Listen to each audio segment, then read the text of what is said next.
and obviously can be understandable. So Marty Niehaus, who has been at Forest Park for the better part of a quarter century after taking a year off, decided that's not what she wanted.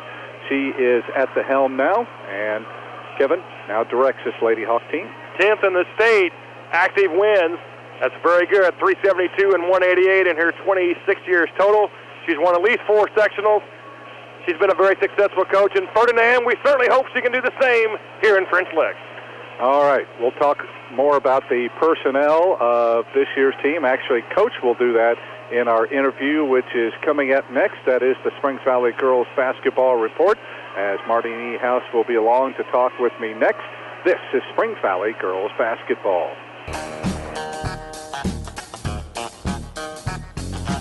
Orange County REMC is now offering you affordable protection for your home. Home security systems are available for members and non-members and will provide protection from fire, carbon monoxide, and theft. These systems are continuously monitored, so you'll have a peace of mind whether you're at home, work, or on vacation. You might even qualify for a discount on your homeowner's premium. Packages starting at $199 with monitoring starting at $24.95. For more information on these home services, call Orange County REMC at 812-865-2229. This is the Springs Valley Girls Basketball Report with head coach Marty Niehaus as the Lady Hawks open the 2017-18 season against Shoals. Well, Coach, I almost had to think a minute there. Routine-wise, normally I insert Kelly Schmidt there, but with her going now and spending more time with family, she has stepped down. You have taken over, and it's certainly a pleasure to welcome you in, and I know you and the girls are anxious to finally get going. Yeah, appreciate it, Mike. We are ready to go. I think the kids really fired up in practice yesterday, and I think they're anxious to get it going tonight. Well, I guess the main question is why? Being at Forest Park as long as you were, sitting out a year, what made you pick up the clipboard and whistle again? Well, you know, I just found myself really missing the basketball. When I decided to step down at Forest Park, I was basing my decision primarily on the fact that I was just kind of worn out.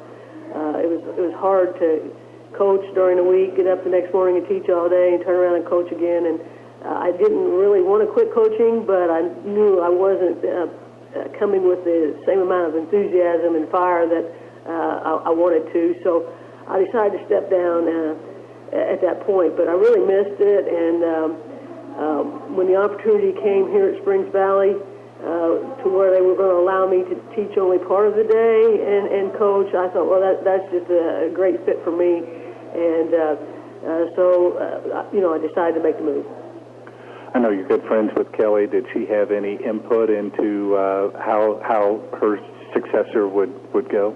Well, of course, I contacted Kelly, known her for a long time, and asked her a little bit about the situation and, just what everything was like over here at Valley. And, she was definitely, encouraging me. And, I think she was in the administration's ear trying to kind of, push for my cause. So she definitely was a factor in how this all played out.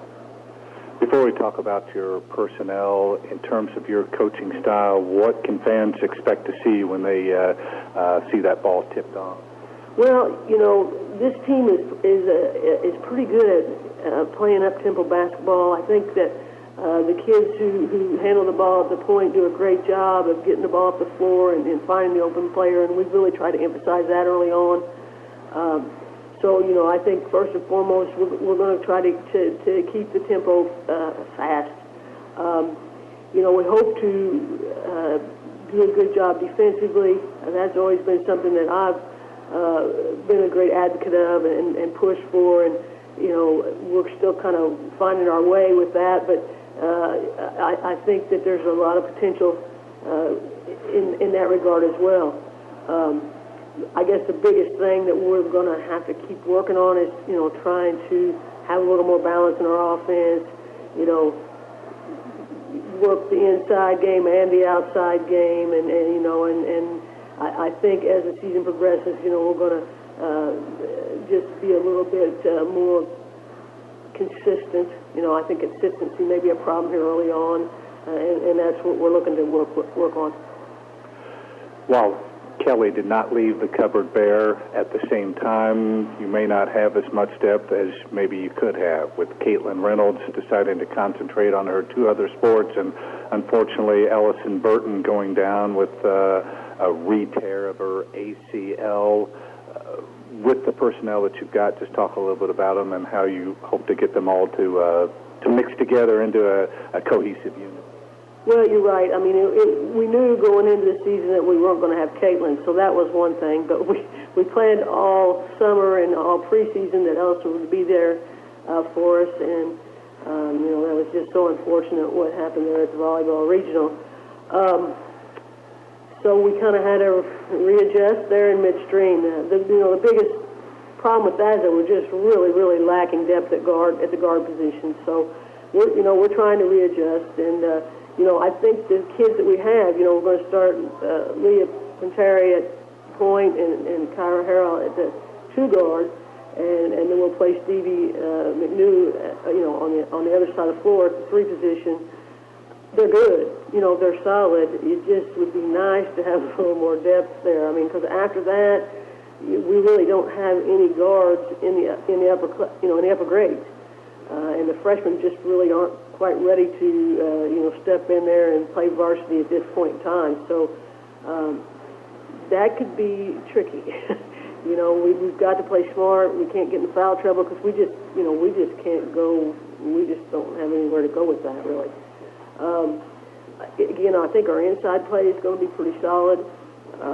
Jewel McCormick is going to start in the middle, and she's been looking good. And she's athletic, and she's starting out the season,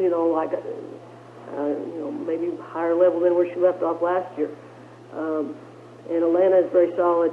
She'll start in the other forward position. And I think that the kids coming off the bench, Elizabeth Stimley and Abby Kendall can fill in and help us a little bit, particularly, just being solid defensively and taking care of the basketball and that type of thing. Don't really have great depth there either, because once we after Jewel, the height drops off considerably too. So, we're going to have to play smart, and we're going to have to play together.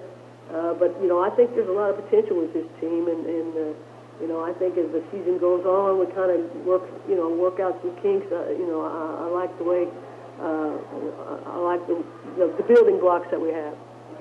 You start off with the Shoals team that, for the first time in school history, made it to the sectional championship game under Tim Howell a year ago, and even though their numbers still maybe aren't where he would like it, you still got to have a lot of respect for the program.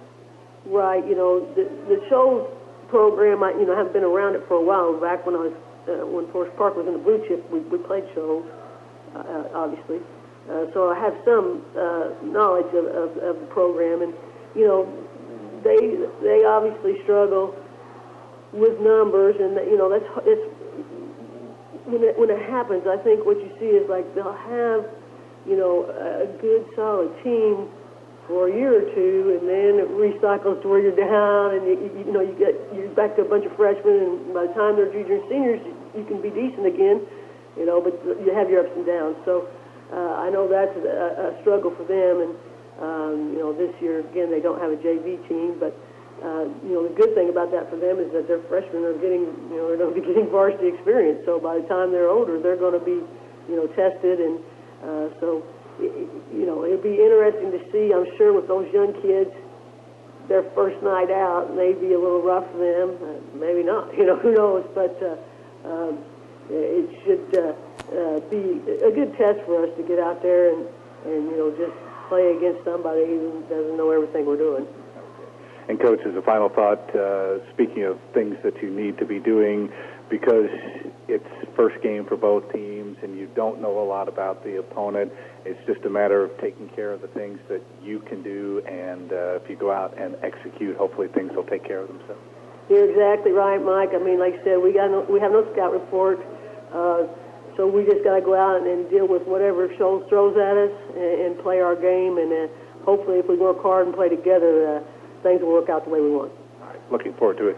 Coach, thanks for the talk. Best wishes in the game tonight. All right, thanks, Mike.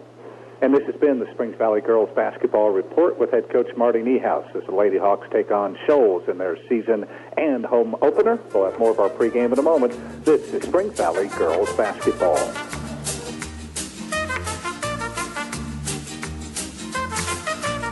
When it comes to shopping local, most of us think of small, friendly mom-and-pop shops with their quality products and commitment to their community.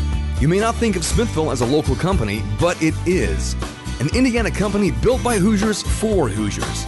Nationally recognized for outstanding fiber internet, TV, voice, and security, as well as incredible customer service provided by your fellow Hoosiers. Go local. Visit switchtosmithville.com for the fastest internet and more. You'll be in good hands. Joined now by the head coach of the Shoals Lady Jug Rocks, Tim Howell. Coach, thanks for spending time with us, and congratulations in order. You were telling me before we started last year, in your first year, making it to the sectional championship game, first time in school history, and that certainly had to be a thrill, and hopefully it can be a springboard to better things to come for this Lady Rocks program. I appreciate that, Mike, and it was a great experience, and we're hoping to build off of that. Tell us a little bit about this year's team. Unfortunately, graduation can sometimes take its toll, and just tell us a little bit about the makeup of this year's squad. Well, we graduated 3 starters, and another one did not come back. So we got 1 starter back in Deja Watson, and after that we've got several freshmen and sophomores. Do you feel like now that this is your second year and a lot of the kids understand your system a little bit better, that things, you're kind of maybe ahead of the game from where you were at this time last year? I think so, definitely. I think the kids see that I'm committed to them and to our program, and from the top to the bottom, I'm with all these kids. In terms of what you're going to do out on the floor, is it pretty much going to be similar to what we've seen in the past? I think so. We'll try to get the ball into Deja as much as possible, and then we'll see get the kickback for some jump shots, and we'll see a lot of hustle and hopefully some good decisions out there. What's the approach to a first game of the year? Obviously, you haven't played, Valley hasn't played, you don't have anything to take a look at. How do you approach a game like this?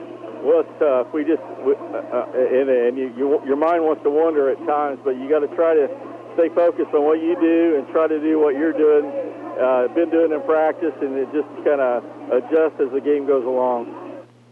And that is the head coach of the Shoals Lady Jug Rocks, Tim Howell, in his second year, as I had a chance to talk to him prior to the contest. We're ready to take a look at the starting lineups. Is Valley about to unveil their 17-18 unit against Shoals? Here to give us the rundown, our very own Kevin Terrell. And thank you, Mike. The Jug Rocks come out this way. Maggie Shaw gets the start. She's a 5'8 sophomore. Alongside Haley Davis in the middle, a 5'9 senior. Their best player returning is Deja Watson, 5'9 and a senior. She starts up front, and they'll try to get the ball to her. She hurt us a year ago. Caden Sutton starts in the backcourt. She's a freshman at 5'3", and another freshman, Cassidy Witt, alongside her, 5'6". For head coach Tim Howe, who moved over from Bar Reeve as an assistant to take over the Lady Jug Rocks. He went 6-19 a year ago. For Springs Valley, they bring in Marty Niehaus, as we mentioned, 6 times a sectional champion at Forest Park, 1 regional and 1 semi-state trip. For Marty, she goes with this lineup: Stevie McNew, 5'8 and a junior.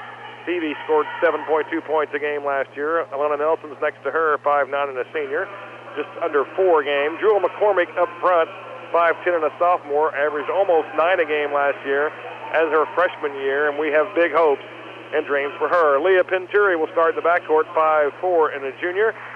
Just scored right around 4.5 a game, joined by Kira Harrell, 5'5 and a senior for Coach Niehaus. We've had some injuries. We've had some changes in the roster. It's been in flux. We'll talk more about that as the broadcast continues. But for now, with just 2 officials on the floor, and some would say just 1.5, with Otis Broughton being one of them, we will start the play-by-play. We'll bring up the curtain, rather, on our first of over 60 WFLQ broadcasts this winter in basketball. And here to bring you the first one, the play-by-play, the man himself, the legendary Mike Hamilton. Thank you very much, Kevin Terrell. Hello again, everyone, as Otis Broughton will put it between Maggie Shaw and Jewel McCormick. The ball tapped around to the backcourt where Valley picks it up. Lady Hawks in white, moving right to left here in this first half of play. Shoals is in blue. To the surprise of no one, the Jug Rocks start in zone. It's a 1-3-1 look for the Lady Rocks. High post, Jewel McCormick turns all the way around to Punturi. Baseline to Stevie McNew. Back out to Leah in the middle of the floor. Rolls it around to the right. Kyra Harrell now with her first touch. Back up top now to Leah, over to McNew. One dribble, back off to Leah, out beyond the three-point arc. High post to Atlanta, in low to Jewel. One dribble, scoops it up, and there are your first 2 points of the game. Diagonal pass against the 1-3-1, get the ball to the elbows, get it to the blocks on the opposite side, dump it to your best player in McCormick, and she finishes it and gets the Hawks off to a very good start. Shoals with their first offensive look with a basketball. Cassidy Witt out along the perimeter. Almost a steal by Harrell. Picked up by Caden Sutton. Works it down low to Deja Watson, who overshot the layup from the left side. Alana Nelson rebounds. Quickly to the front court. Wide open is Stevie McNew. Lays it up, and it's quickly 4-0 as the Lady Hawks scoring in transition. Big change for the Hawks this year. They've been a zone team under the previous regime. They're going to play man this year for the most part, and they're going to get in the face of the Jug Rock. Another turnover. Lady Hawk defense forcing a bad pass. Punturi lobs it underneath. Stevie McNew, 2 more as Leah's got a couple of assists. Stevie with her second basket, and the Lady Hawks off to a quick start. We played 1 minute and 40 seconds, and they're off to a 6-0 advantage on the Sullivan Financial Consulting of Raymond James scoreboard. And there's Stevie McNew trying to guard Maggie Shaw. She drove the lane, and Stevie, a split second late, made some contact and gets called on the blocking foul, our first of the contest. She's got to get down in a stance, not stand up. Foul trouble concern for her at the JV level. Going to have to do better. And there's Shoals' first points on a mid-range jumper from just beyond the free throw line by Deja Watson. So the Lady Rocks are on the board. It's a 6-2 Valley lead. As Shoals stays in that 1-3-1. Baseline, Jewel. Out of the wing now to Punturi. Baseline to Kyra. She'll launch the three. It's too hard. Rebound grab by Stevie McNew. Lost the handle. Scramble for the loose ball.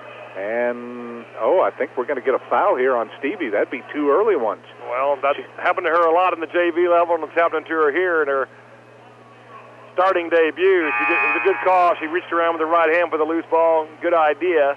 But instead of going underneath it, just getting all ball, she bear hugged the Shoals defender and gets her second foul. She'll head to the sideline.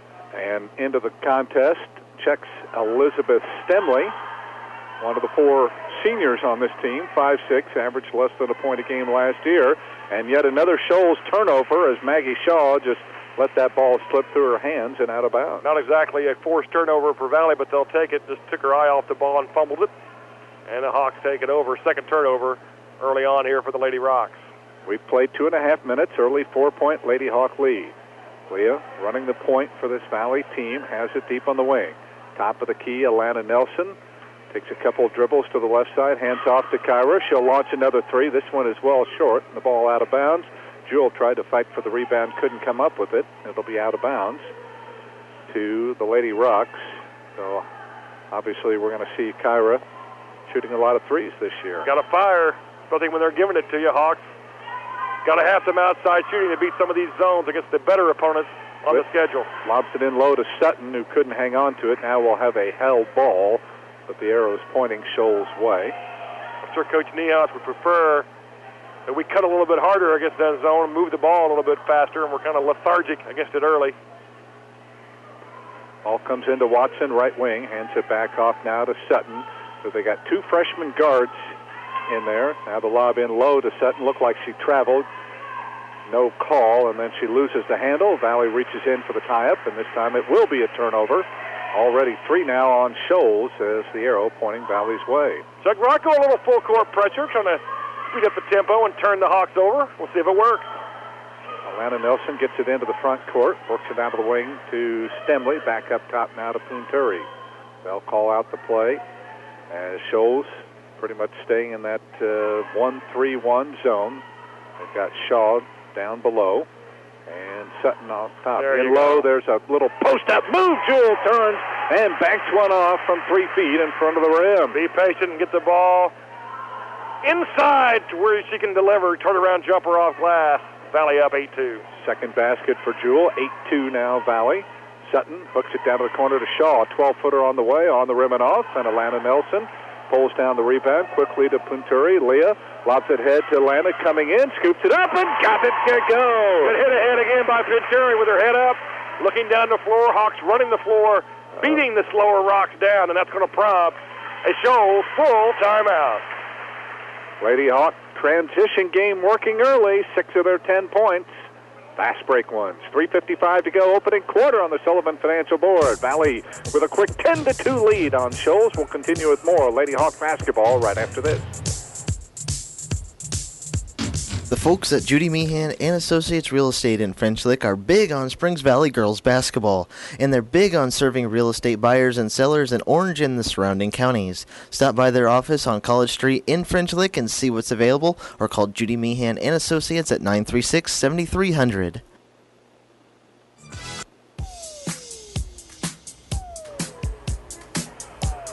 Before we go any further, let's pause 10 seconds for station identification. You're listening to Springs Valley Girls Basketball. Your home of IU and high school sports in the Valley. WFLQ, French Lick, Indiana.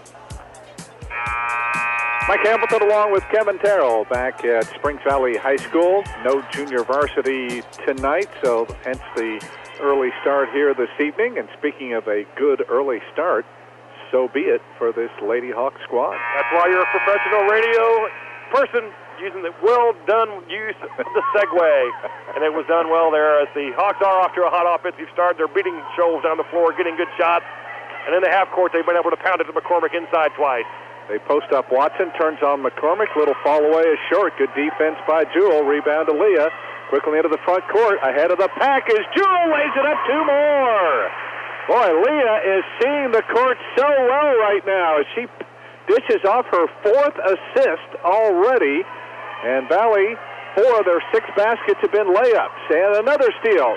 There goes Atlanta. She's on a break to the other end. Scoops it up, no good. Rebound fought for, grabbed by Atlanta. Missed the shot, got it back. Scoops it up, no good. Hustling for the rebound is Jewel, but she taps it away from Sutton. And it'll be out of bounds back over to Shoals. But you got to like the hustle by this Lady Hawk team here in the early going.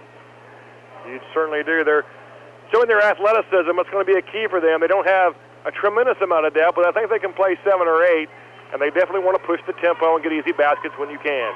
Witt in low, ball tipped away right to Watson underneath. And Jewel just reached up and took it away from her. Great play again by Jewel. Here goes Leah, and she gets bumped on her drive down the lane. And this will be Shoals' first foul of the contest. And it'll go on Caden Sutton. And it'll be out of bounds to the Lady Hawks. Again, going with just 2 officials, Otis Broughton and Don Pruse. We're not sure where the other one is. Off the inbounds, it comes right into Jewel, who wastes no time in banking a little 6-footer off the right-hand window and in, and 8 early points now for Jewel McCormick. Well, those are easy shots, but she's finishing them, catching the ball well, not panicking, using the glass just like you want. Jewel getting the job done inside. Missed shot by Cassidy Witt as she drove the lane. Elizabeth Stemley the rebound. Early 12-point lead. Leah runs the floor, kicks it left side to Kyra, launches a 3, and just would not go. Rebound pulled out of there by Deja Watson. Early 12-point lead as Shaw into the lane, pulls up from 10, off the back of the rim. Alana Nelson grabs another rebound. Just that's her 5th already in the first quarter. Atlanta cleaning the glass. The Windex Award early to Nelson. All right, Atlanta left side on the hold. High post to Stemley, had it knocked away, but right to Punturi. Leah goes down to the corner to Atlanta, in low to Jewel, takes 1 dribble, puts it up, no good, but draws the foul. Again, left shoulder move, that's where Jewel prefers to go. Lady Jockrock opted to let her just catch it and turn in the lane there. Deja Watson picks up her first foul, the 2nd on the team, as Craig Starr, our 3rd official, finally arrives with 6 minutes gone. Dock is paid, right? Clearly. I have no problem with that. In fact, I think she takes take his pay and give it to us. There you go. See if we can talk to the staff here at Springs Valley. I don't think they'll have a problem with it. First free throw, no good for Jewel. She's got nice rotation. This one she leaves short, and Maggie Shaw the rebound. So Valley misfires on their first 2 foul shots of the year. They still lead 12 by 12 at 14-2. And a nice job by Leah Punturi to not only tip the pass, but to tip it off of a Shoals player. So it results in yet another Lady Rocks giveaway. Craig Starr right on top of it. Early on, getting a ball bouncing his way, made the correct call. Valley ball, 6 turnover on the Jug Rock. Kyra right wing up top now to Punturi. Leah at the point. They're daring her to shoot. Here's Atlanta, drives to the baseline, can't get the shot off. On the wing to Leah, 3 on the way. Bingo! Leah Punturi, her first shot of the year is a successful one, and Valley has their first triple and already establishing command here with 1:12 to go in the opening quarter, leading 17-2. There goes Sutton down the lane and just lost the handle. She made a nice move and would have had a wide-open layup. She just couldn't hang on to the basketball. And I'll tell you what, these 2 freshman guards, Sutton and Witt, showing no fear out there for being freshmen. If they can just stick with it, they could have a pretty good future if they can get it underclassmen. The problem with the Lady Rocks, obviously, is keeping kids in the program long enough to have that happen. They had a starter not return this year. I just killed a small team. Good ball movement. They worked it in low to Kyra Harrell, kind of forced it up in heavy traffic, didn't get it to go. Shoals has it back the other way. Down the lane goes Sutton, drew the contact, and a foul here on the Lady Hawks. So again, you got to like what Caden Sutton is doing. The foul call on Elizabeth Stemley is her first, the team's third, and these will be Shoals' first free throws of the night and year as the rookie Caden Sutton will shoot them with 43 seconds to go in the quarter, and her first one is perfect. Form-wise, that was excellent. Got her hand underneath the ball well. Got good arc and good rotation.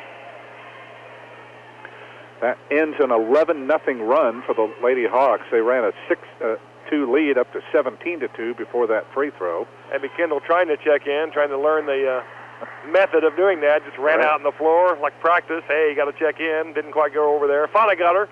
And Abby's on the floor for her first appearance of the year. 5'7" junior. So is Marissa Meehan, a 5'11" senior that averaged about 2.5 last year. Full court pressure by the Jug Rocks. Hawks didn't look super comfortable the last time. Let's see how we look this time. Here's Punturi, gets it ahead to Kendall, lobs it off now to Meehan in the front court. Half minute to go, opening quarter. Valley off to a solid start, leading by a baker's dozen. Man-to-man by the Jug Rocks. They've gotten out of that zone. Right side pass comes off now to Stemley. Elizabeth hands off now to Harrell. Comes over on the near side to Meehan. Baseline to Kendall. In low to Elizabeth Stemley. Put it up no good, but drew the foul. Little flex action by Springs Valley, something that's very familiar to the boys program. Coach Jones, very much a flex guy in his years, in his 2 stints at Valley, and Coach Niehaus liking it the same. A little Louisville action, we would call that, zipper action to start it. Then they worm their way into the flex, get the baseline cut, and she'll go to the line twice. And the first of which is good. So Valley has their first make from the line this year. The foul on Alyssa Howell, that is the coach's niece. Her first, team's third. Second free throw, nothing but twine. So Elizabeth Stemley has Valley's first bench points, and the lead 19-4. Matches their biggest lead. 10 seconds to go in the quarter. Out front, Sutton clears it away now to Howell.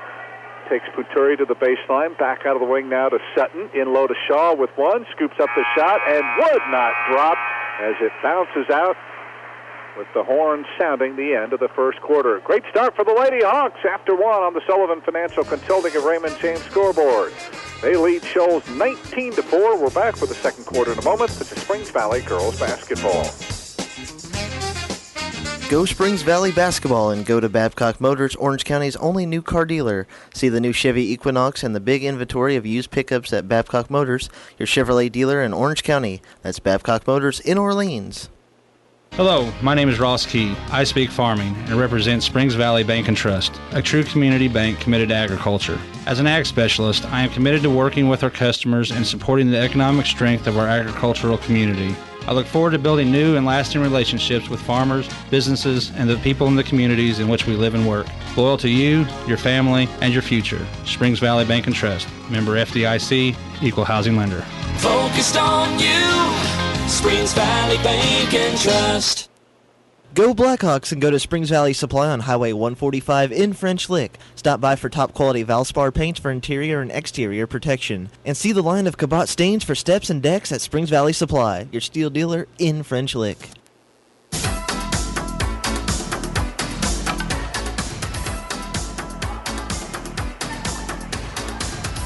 Back we come to the Hawks Nest in French Lick. Mike Hamilton along with Kevin Terrell, where the Lady Hawks starting the year in grand fashion. They've opened up a 15-point lead on Shoals.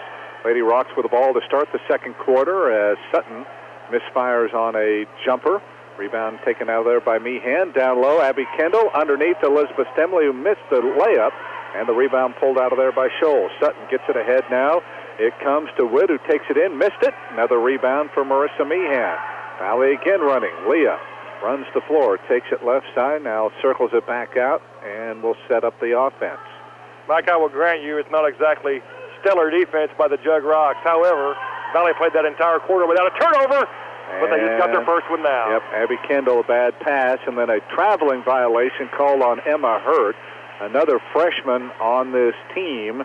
She stole the ball, took it down, tried to wait for the defender to run through, and when she did, she took an extra step and was called for traveling.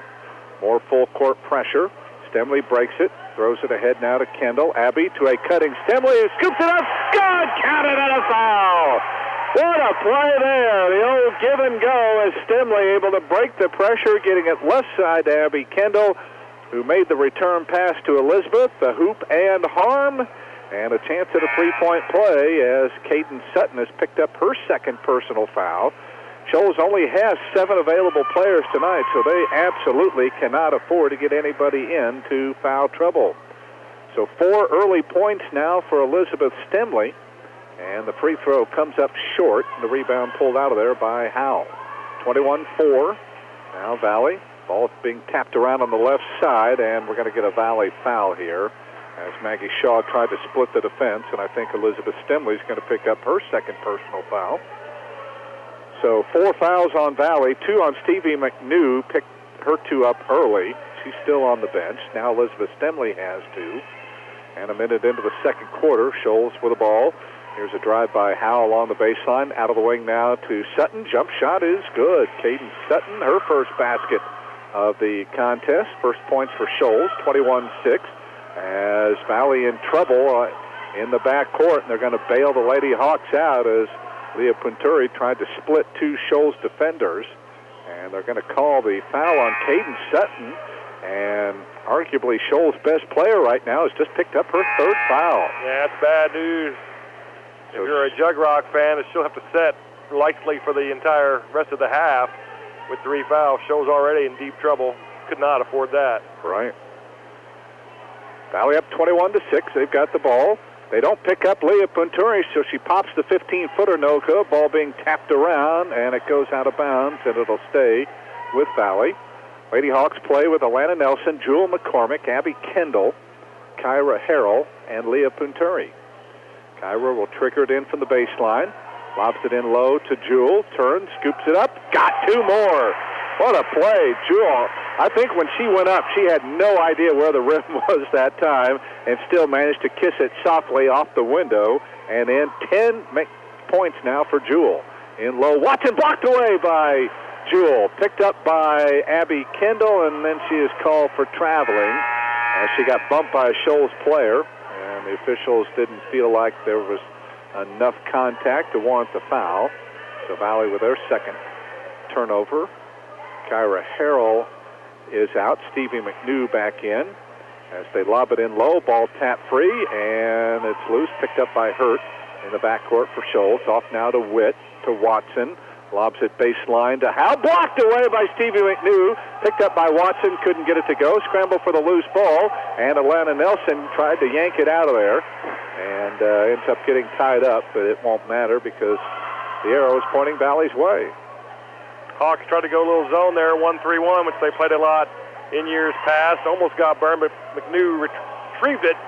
Got the block, and there's Stevie trying to make a move to the bucket. Turns it over. Third turnover of the quarter already on the Hawks. Valley broke the pressure easily that time, but Stevie just a little bit out of control there. Good to know my broadcaster jinx still working this year.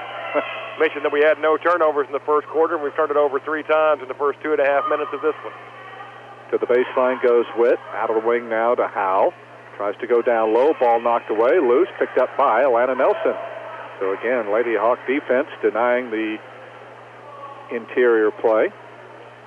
On the half court, Leah's got it. Shoals has switched to a man-to-man now. They started out at a 1-3-1, and now we've got a blocking foul illegal screen here on Valley. Like it's on Alana Nelson. Valley not quick enough to get into their offensive set there. Way too slow. They left their point guard, Venturi, out to dry right there. She turned it over. Would have been a turnover on her. Instead, it's a turnover on Nelson, the offensive foul.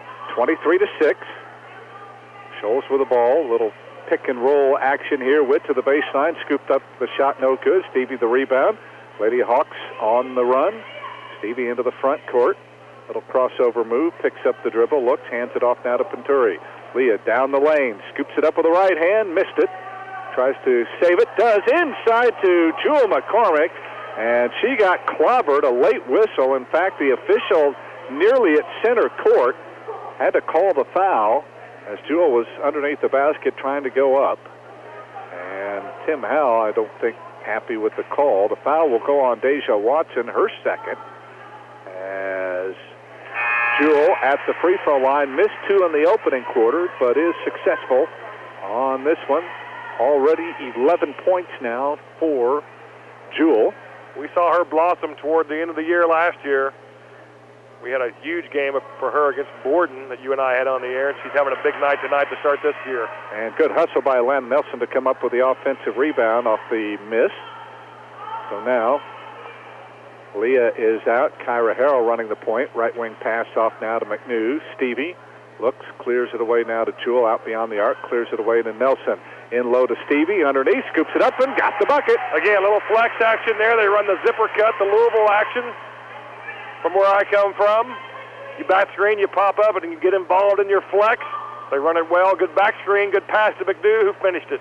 And a steal by Harrell, and stolen back by Watson. Works it in low to Witt. Oh, and they're going to call Stevie for her third foul. She was on the verge of getting it a couple plays ago. Went for a shot block and got it. They didn't call her that time. That time, though, in front of the official, knocked the Shoals ball handler over, and Stevie will ride the pine for the next 4:08 with her third foul. Too bad, because she has been a very effective offensive player for the Hawks so far.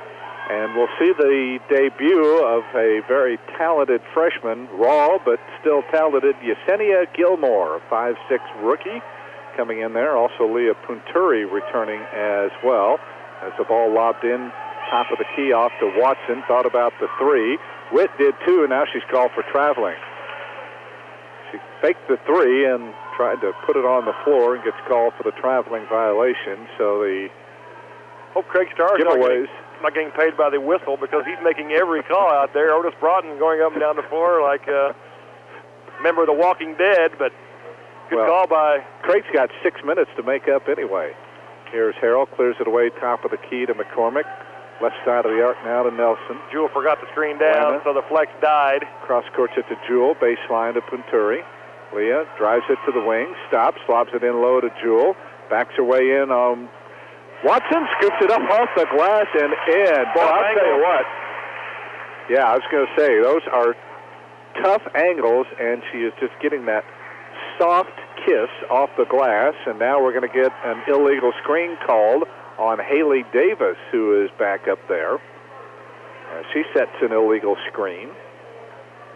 I think as the scouts are here watching Valley play, they're going to notice that Jewel every single time has gone to her left shoulder, but Shoals hasn't caught on yet, and she's able to spin her preferred way, and she has nice touch. She's not getting all the way square on a couple of those, but having enough athleticism and touch to get them to bank in. Now, if you saw that, Leah Punturi came from the front court and grabbed it in the back court. That used to be an over and back. That is a new rule now that is legal. As it is, Valley turns it over. Shoals has got it in low to Shaw, puts it up no good, and Kyra Harrell whacked her on the arm. Well, you're happy with just 6 points given up after Coach Niehaus, and you're well on your way to your 373rd career win, but you're not going to be real happy on the tape with their lack of quickness defensively. Shoals is able to get where they want to go for the most part off the dribble. We're going to have to move our feet better, and we're fouling way too much. Maggie Shaw hits the free throw. That is her first point. Second one is good as well. So Shoals 4 for 4 at the free throw line now. In fact, half their 8 points have come at the stripe. And with 3:05 to go, Tim Howell wants to talk things over. Got a break in the action with the score. Springs Valley 28, Shoals 8 on the Sullivan Financial Consulting of Raymond James scoreboard. We'll continue with more Ladies Blackhawks basketball in just a moment.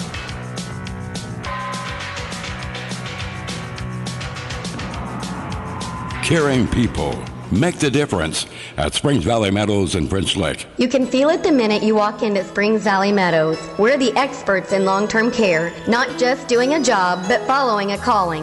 We're here to help you and your family find answers, solutions, and peace of mind. In fact, we become an extension of your family. For more information about Springs Valley Meadows, Highway 145, French Lick, visit ascseniorcare.com. Or call Springs Valley Meadows at 936-9991.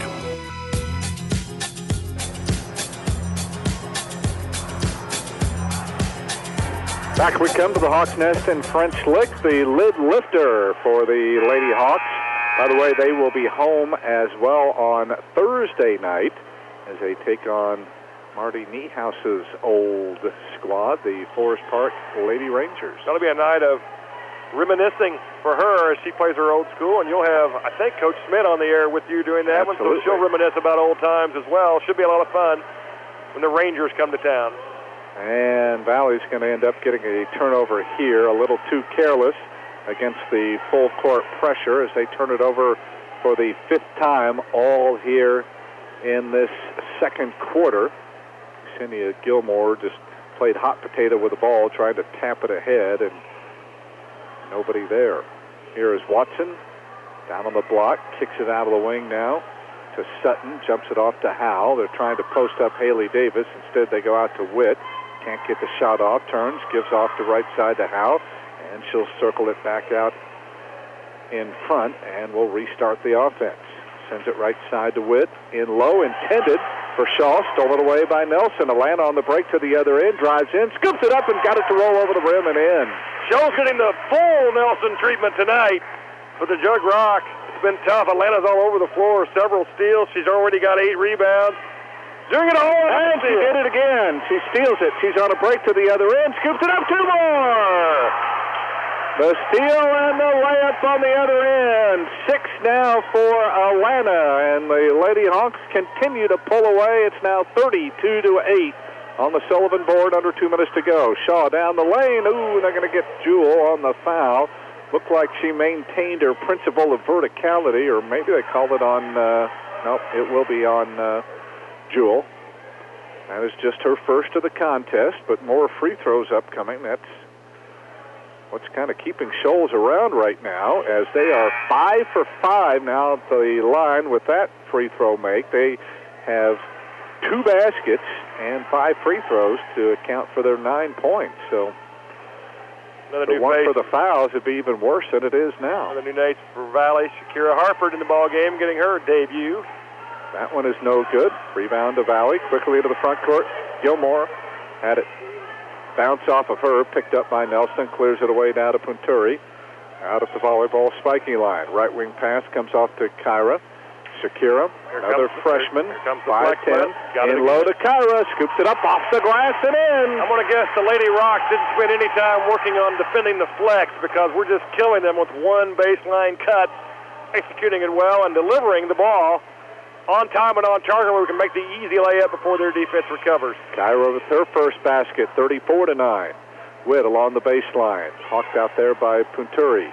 Posting up Watson, turnaround 10-footer is no good. The rebound taken down by Yesenia, and an over-the-back foul will go here on Haley Davis. And the freshman will get a chance to score her first ever varsity point. She'll go to the line for the 1-and-1. Second foul on Davis, and that is the 8th team foul. Both teams have committed 8 now, so a 1-and-1 upcoming. So the young freshman, a chance to get her first ever varsity points here. As she eyes it, flies it, and clangs off the rim. And the rebound pulled out of there by Witt now for Shoals. Lobs it in low to Davis, puts up the 10-footer, no good. Rebound battle 4, and it's knocked away. Maggie Shaw, the last to touch it for Shoals, and it'll be out of bounds to Valley. Under a minute to go before halftime. Lady Hawks a 25-point lead. They've held Shoals to single digits. More full court pressure. Here is Gilmore to Harrell, ahead now to Punturi. Leah gets it just across the 10-second line. Say the 10-second count was probably about at 8 there. Punturi bounces right side to Harrell. Kyra. Here we go again. To Hartford. Baseline it comes to Gilmore. Good job by the girls to know what to do when you corner the ball there. Dropped it in low to Stemley. Had it knocked away. Loose. Picked up by Shaw. She runs ahead. Throws it into the front court to Witt. And Witt goes crashing into the stands there, and she is in obvious pain right now. Valley trainer going to come over there, and so will the Shoals bench.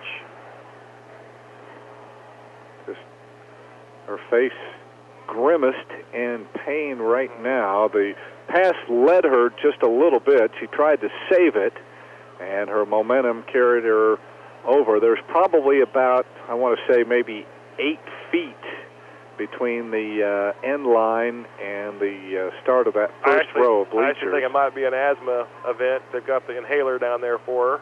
Okay. That could be too. You know, you can simulate and practice all you want, but until you get into game situations. Yeah, your blood rate increases, your excitement level goes up, the adrenaline of the game, you sometimes can get short of breath. That can happen. She's up now. And a big, nice ovation from all of the patrons here at the Bird's Nest. It was, at some point, I thought, going to be an empty gymnasium when we played this game. At 15 till, this place was a mausoleum. There was like 2 live people walking around in here that weren't named Mike and Kevin. But it was a late arriving crowd, but they all got here right around the varsity tip. And it's been a pretty good-sized crowd, relatively speaking, at least for Valley's point of view. The Lady Rocks didn't bring many. Here we go. Last 18 seconds of the half. Valley breaks the pressure. Punturi into the front court.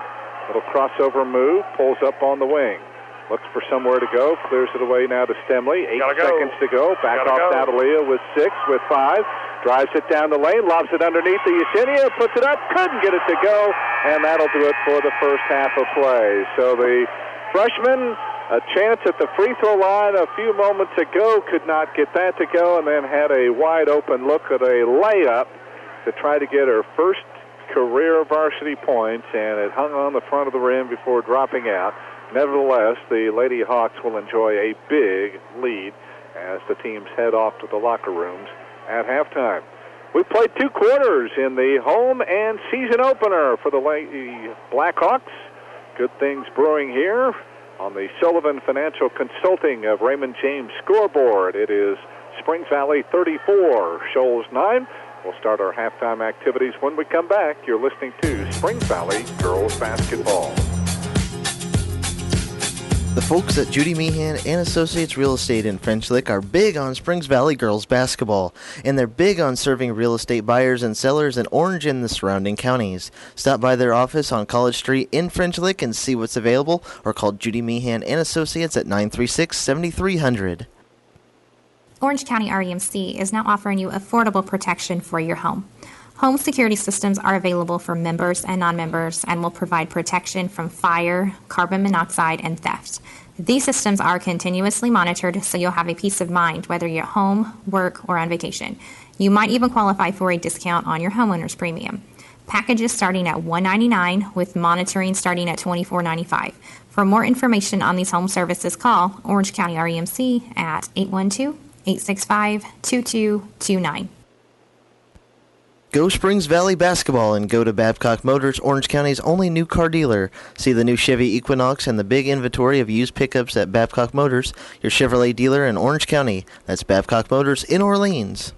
We're loyal to your family, your business, your future. Focused on you, Springs Valley Bank and Trust. You'll love our helpful staff, our warm and smiling faces. Latest tools and services delivered by the friends you trust. We're loyal to your family, your business, your future. Focused on you, Springs Valley Bank and Trust. Go Blackhawks and go to Springs Valley Supply on Highway 145 in French Lick. Stop by for top quality Valspar paints for interior and exterior protection. And see the line of Cabot stains for steps and decks at Springs Valley Supply, your steel dealer in French Lick. You've got a great watchdog. He barks every time someone comes to the door, devoted to your protection. But he can't lock your doors, turn on your lights, or set the temperature of your house. However, those things are part of what a Honeywell Lyric home automation system from Smithville Security can provide. Keep your dog and all other things you love safe. Visit smithvillesecurity.com today to discover how affordable peace of mind can be. Simple, smart, safe, Smithville.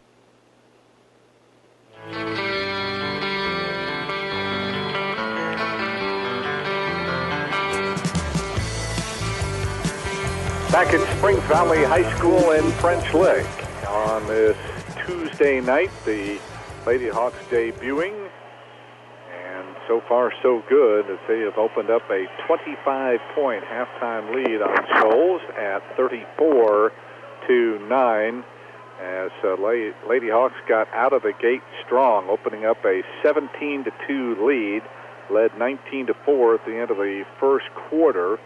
Shoals did a little better job forcing a few more turnovers there in that second quarter. In fact, Valley was giveaway free in the opening 8 minutes of play, and then they kind of came back down to earth. But for Coach Marty Niehaus, Kevin, opportunity to get her entire bench in that first half. I'm sure she's happy with that. The idea that she got, everybody's, the ice broke, the seal broken, so to speak, and everybody involved in the game. It's been more or less a glorified practice. You get to work on your stuff and see what you can, do well. I'm sure she's probably pretty happy with her offensive execution. They've ran the flex well for the most part. Did a nice job there when they cornered the ball out of that to be able to pop out of it. They didn't quite get a shot they wanted there when they did it, but at least the kids are learning that system. They're going from a motion-based offense to a flex-based system, so they're going to have to learn all that. They've only had to use really one entry, so that'll be something interesting to see how they go about that in the second half if they mix it up a little bit and try some different things. But the best thing about this game is our touch around the basket. We haven't missed a lot of shots right around the rim, albeit the last one of the half, which is a blown bunny. But other than that, Jules been able to finish. Alana's been able to finish. And when you do that, you make shots around the rim, you play good defense, you get some turnovers, and you run out to a big lead. Scoring went this way for Shoals. Again, only 7 available tonight for the Lady Rocks. Leading the way is Caden Sutton. She scored 4 points, but unfortunately her time was limited as she picked up her third foul midway through that second quarter. She has by far been the best player for Shoals to this juncture. 3 points out of Maggie Shaw off the free throw line, 3 out of 4 at the stripe, and the only other 2 points for Shoals came on a first quarter basket by Deja Watson.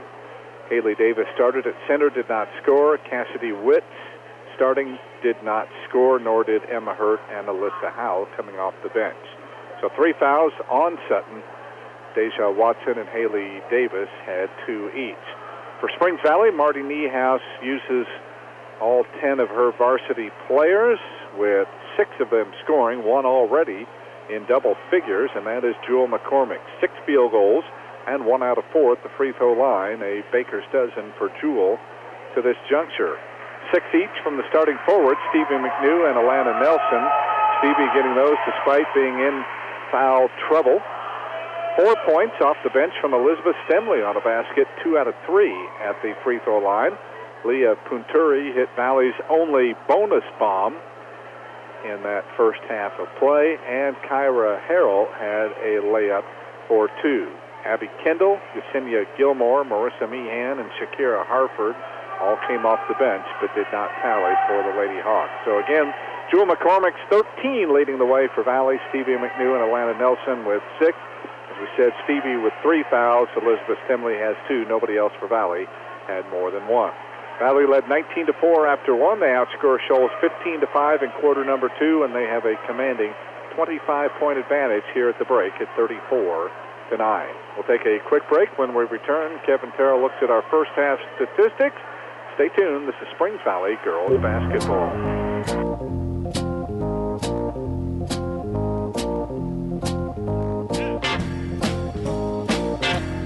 A message from Springs Valley Meadows and French Lick. As we age, recuperating from an illness or surgery may take more time than it used to. It's important for you to follow your doctor's discharge orders and include physical, occupational, and speech therapies when needed.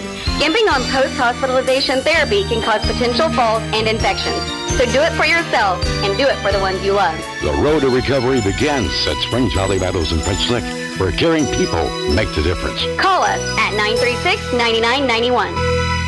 Orange County REMC is now offering you affordable protection for your home.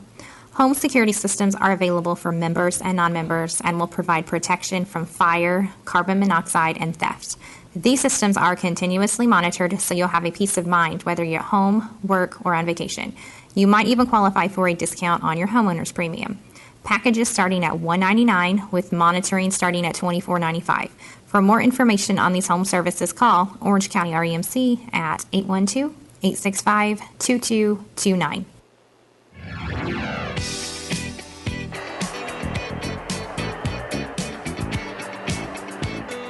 And this is the Springs Valley Lady Blackhawks halftime report. Kevin Terrell along with Mike Hamilton tonight. It's at halftime here at the Hawks Nest in French Lick. We're the opening debut of the Marty Niehaus era is off to a fine start. Springs Valley with a big lead over the Lady Jug Rocks of Shoals at halftime, 34-9. Here are your halftime numbers. First of all, for Shoals, they shoot a frigid 2 of 14 from the field. That's 14.3%. They didn't make a three, so that's their total shooting. That is not very good. They turned it over 14 times as well. They have done the foul shots well, 5 out of 6, 83.3%.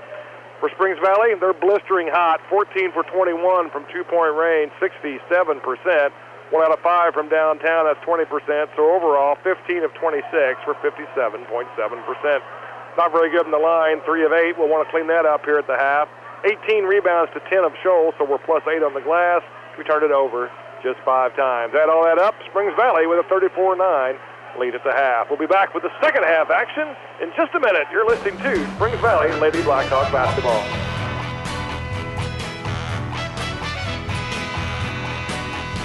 The folks at Judy Meehan and Associates Real Estate in French Lick are big on Springs Valley girls basketball, and they're big on serving real estate buyers and sellers in Orange and the surrounding counties. Stop by their office on College Street in French Lick and see what's available, or call Judy Meehan and Associates at 936-7300.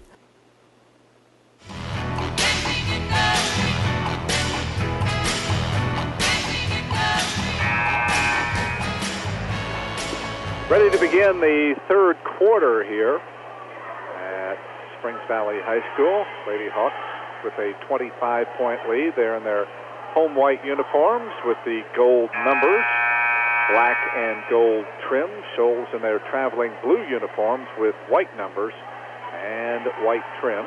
Valley will now go to their bench here in the second half, so moving left to right. Alana Nelson, Leah Punturi, Stevie McNew, Kyra Harrell, Jewel McCormick. The original 5 for Marty Niehaus out on the floor. Valley with the ball to start the third. Punturi has it out front. Drives it right, comes back left now to McNew. Stevie, one dribble, 3 on the way. Boom! That's a way to get it started. Stevie from downtown. They left her wide open, and she's got her 9th point. That's Valley's second triple of the night.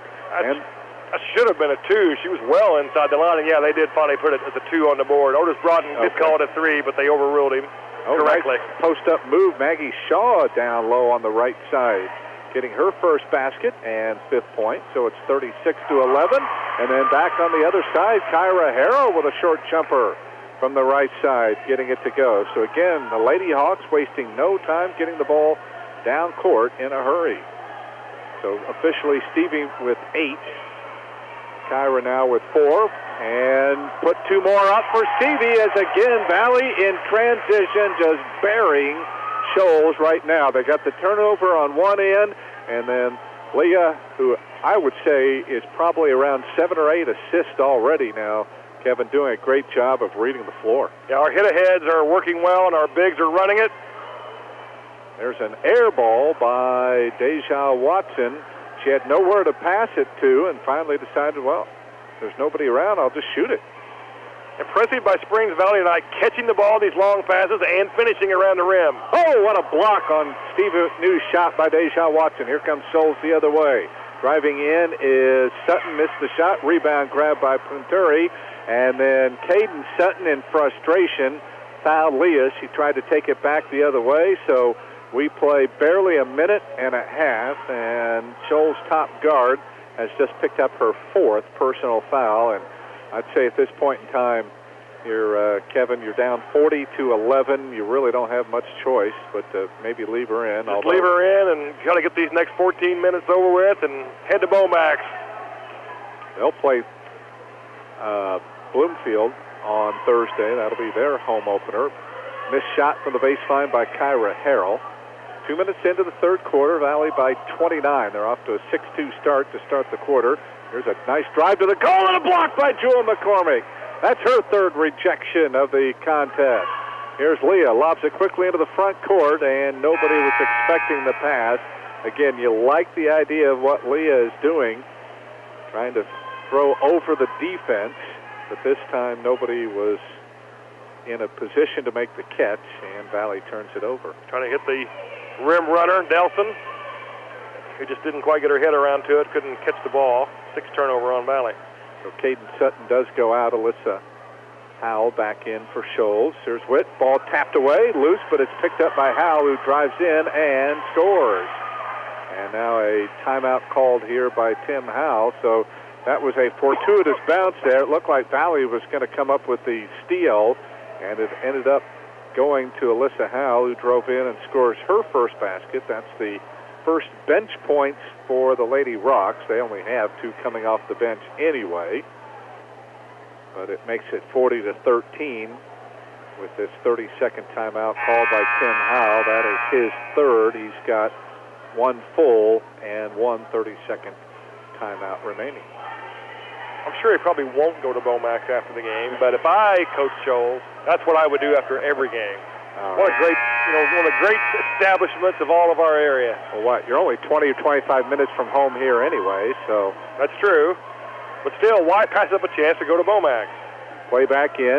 Full court pressure, Shoals. Venturi will get it across. Jumps it off now to Nelson. Alana lobs it in low to Jewel. Turns on Watson. Scoops it up. Missed the shot. Rebound fought for. Grabbed by Nelson. Baseline to Stevie. A little 6-footer. The beauty. Again, just Alana Nelson just out hustling Shoals that time, and she'll end up getting an assist as well as the rebound. And Stevie McNew now has 12, 42-13 down the lane. Shaw missed the shot, got her own rebound, puts it up from the baseline, and I think Stevie's just picked up her 4th. Stevie has had a great offensive day, but she has struggled, and she indeed just did pick up her 4th foul, allowing Shaw to grab that rebound. Hey, in her younger days, I nicknamed her Stevie McBuckets. I didn't nickname her Stevie McDefense. Yeah. Can't expect everything. Stevie playing great on the offensive end. Got to figure out a way to stay on the floor a little bit more because she is an offensive weapon for this team. No question. Elizabeth Stemley replaces her. Shaw misses the first free throw. And the second one comes up short, and Alana Nelson, yet another rebound. Well, I just went to double digits on the glass. She has been all over the backboard for Valley. Quick 3 by Kyra Harrell is good. So Kyra just keeps firing away and finally gets one to drop. That now is Valley's 2nd triple of the contest, and the route is on. It's 45-13. Howell to the baseline. Throws it out top where it's grabbed by Witt. Thought about the 3. On the high post, Watson turns on McCormick. Cut off there. Looks, cross-courts the pass to Davis. She can't hang on, and it's out of bounds back over to Springs Valley. McCormick will take a seat for Meehan, who will come in and play the interior. See if Marissa can get started. Yeah. Got to feed her inside a little bit. The half-court set for the Hawks. Marissa suffered a severe ankle sprain just about a week and a half ago, so to see her back out there is a good recovery for her. Flex action coming. Here comes the bad back pass, stolen away by Witt. She's on a break, pulls up in the lane. Her 10-footer missed it badly, and the rebound, Elizabeth Stemley had it, and then she got knocked to the floor by Cassidy Witt, who picks up the foul in frustration of missing the shot. That is her first, and just the second on Shoals here in this second half. Shoals catching on a little bit to the flex action, knew that down screen was coming, swished it and anticipated it. Marissa's going to have to pass fake that. Here's Nelson, hawked out there by Witt, now puts it on the floor and threw the ball away. Tried to go over to Elizabeth Stemley, and again, you start to worry a little bit if teams really ramp up that defensive pressure, especially out on the perimeter, especially when you aren't going to have Ellison Burton, who's been your point guard. There's a steal by Alana, gets around Witt, goes weak side to Stemley, and she had her shot blocked away. She should have put it a little fake on and would have gotten Shaw up in the air and then could have easily just laid it in. But again, you wonder how Valley will handle. They'll be playing certainly teams that'll be provide much stiffer competition to see how they handle some of the pressure. Here's an 18-footer by Leah. It is short. Rebound scramble 4, and it'll be out of bounds. And it'll stay on the Lady Hawks end. Tell you what, Kyra, not afraid to launch that ball up there, is she? No, hey, can't play with fear. You got to put the ball. You bet. Put it up there. Put the biscuit in the basket. Comes into Stemley. Her shot blocked away. Ball tapped around. Kyra picks it up. Off now to Leah. Wide open look at a three. Bingo! Leah Punteri has her second triple of the night. She's got 6, and the Lady Hawks bombing away from everywhere on the floor. 48-13. Almost a steal by Leah against Witt. Cassidy picks it up, and then they're going to get Leah running over a screen here. Alyssa Howe set the screen, and Leah, like a dust in a whirlwind, just running all over the place at 100 miles an hour. Good sportsmanship by the Lady Hawks there to pick up Howe off the floor. I'd like to see that. First foul on Leah, second on the team. Ball out of bounds to Shoals at quarter court. Comes into Davis, deep on the right side. Off now to Witt. Drives it to the baseline. Lobs it into Davis. Taken away by Marissa Meehan. Good job by Marissa. Off now to Leah. Quickly into the front court. Good pass. Gives it underneath to Elizabeth Stemley, who lays it up and in. What a night Leah Punturi's having. Hitting from the perimeter, and that's at least 8 assists for her. Elizabeth Stemley has her 6th point, and Valley's hit the 50-point mark already, still in the third quarter. In low, Shaw to the baseline. Banks one off the window and in. Nice move by Maggie Shaw. It was indeed a little right-handed runner off glass. Nice move by Shaw. Into 10-0 run by Valley. 50-15 now with 2:20 to go in the third. Punturi along the perimeter, and a whistle, and they're going to get Leah on a palming violation. She was just kind of dribbling there.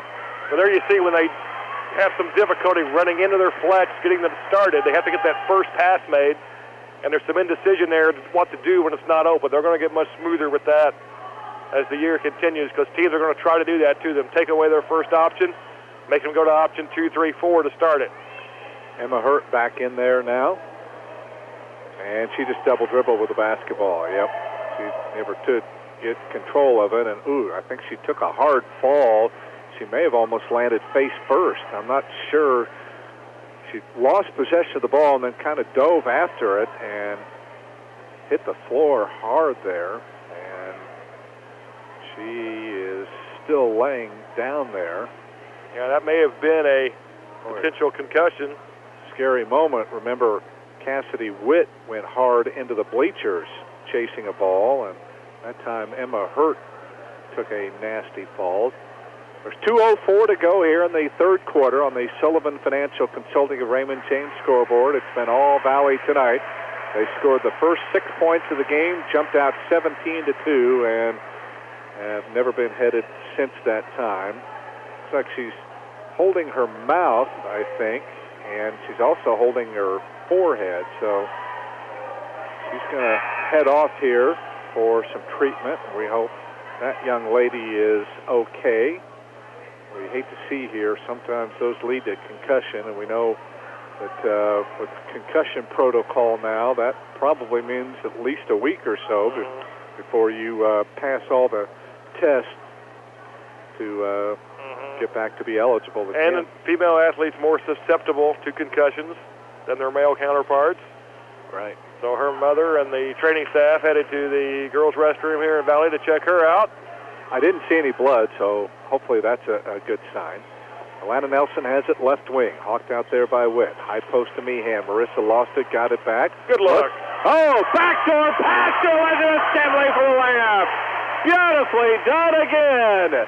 As Valley just backdoored Shoals right there. Elizabeth making a cut to the basket. Got the nice screen, and Marissa hit her perfectly. 8 now off the bench for Elizabeth Stemley, and the senior having an outstanding contest off the bench for the Lady Hawks. That's a really good play by Meehan there. They switched the down screen. They remember just a few possessions ago, we turned it over on that same situation as they read Marissa's eyes and went for the steal. That time she held on to the ball. Valley did exactly what they're supposed to do, counter that, counter the switch. You go back door, make them pay for it, and Meehan delivered a bullet on time and on target. And now we'll get a jump ball called here as they went to Shaw on the high post, who lost the handle, and she gets tied up. So out of bounds to Shoals. Minute 27 to go here in the third. It's a 37-point Valley lead. Witt, baseline right. Takes it out to the wing, launches a 16-footer, and hit the front of the rim and had enough to bounce through. So Cassidy Witt gets her first basket of the contest. 52-17 now. With a minute 10 to go. Wide open, Elizabeth Stemley, and she lays in another one. As again, the Lady Rocks going to sleep defensively, and Valley playing with their heads up. Great pass that time from Atlanta. Off to Stemley, and Elizabeth now in double figures. Valley has 3 in double figures. Nice move down the lane. Shaw couldn't finish.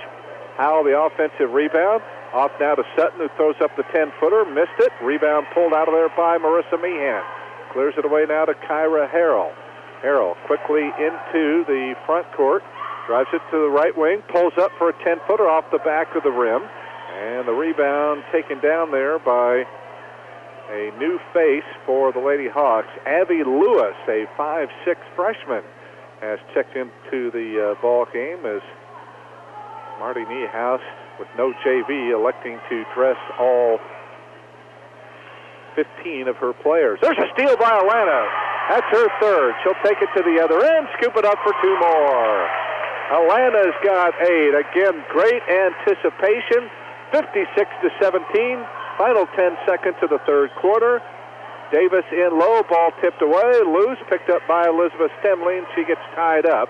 And it'll be Valley basketball. They'll have 5 seconds to go, the length of the floor, as Abby Kendall will check in now. 5.3 to go. We'll see if the Hawks have an end-of-quarter play. They want to try to run against the Shoals pressure. And it comes in now to Kyra Harrell. She'll have to hurry. Gets it into the front court, pulls up a little running three-pointer, is a little bit short as we end the third quarter. Valley continuing their domination here, well on their way to a season-opening win. After 3 on the Sullivan Financial Consulting of Raymond James scoreboard, it is Springs Valley 56, Shoals 17. Back with the fourth quarter in a moment. This is Springs Valley girls basketball.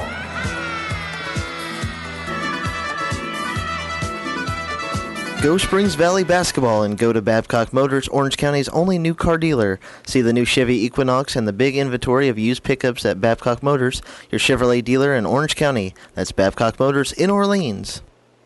Hello, my name is Ross Key. I speak farming and represent Springs Valley Bank and Trust, a true community bank committed to agriculture. As an ag specialist, I am committed to working with our customers and supporting the economic strength of our agricultural community. I look forward to building new and lasting relationships with farmers, businesses, and the people in the communities in which we live and work. Loyal to you, your family, and your future. Springs Valley Bank and Trust. Member FDIC, Equal Housing Lender. Focused on you, Springs Valley Bank and Trust. Go Blackhawks and go to Springs Valley Supply on Highway 145 in French Lick. Stop by for top quality Valspar paints for interior and exterior protection. And see the line of Cabot stains for steps and decks at Springs Valley Supply, your steel dealer in French Lick.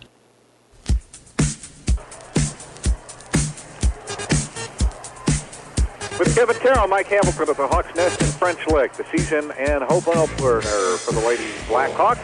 And they are getting the job done big time here as they lead by 39 heading to the fourth quarter. Shoals in possession as Maggie Shaw driving the baseline, drawing the contact from Jewel McCormick. Jewel will pick up her second personal foul, just the third on Valley. Lady Hawks outscore Shoals 22-8 there in that third quarter. As the free throw by Maggie Shaw is good. She's made a living at the line tonight. She hit her first three, missed her last three, and now makes this one. So she is 4 for 7. That was her 8th point. She leads Shoals in scoring. Second free throw is no good.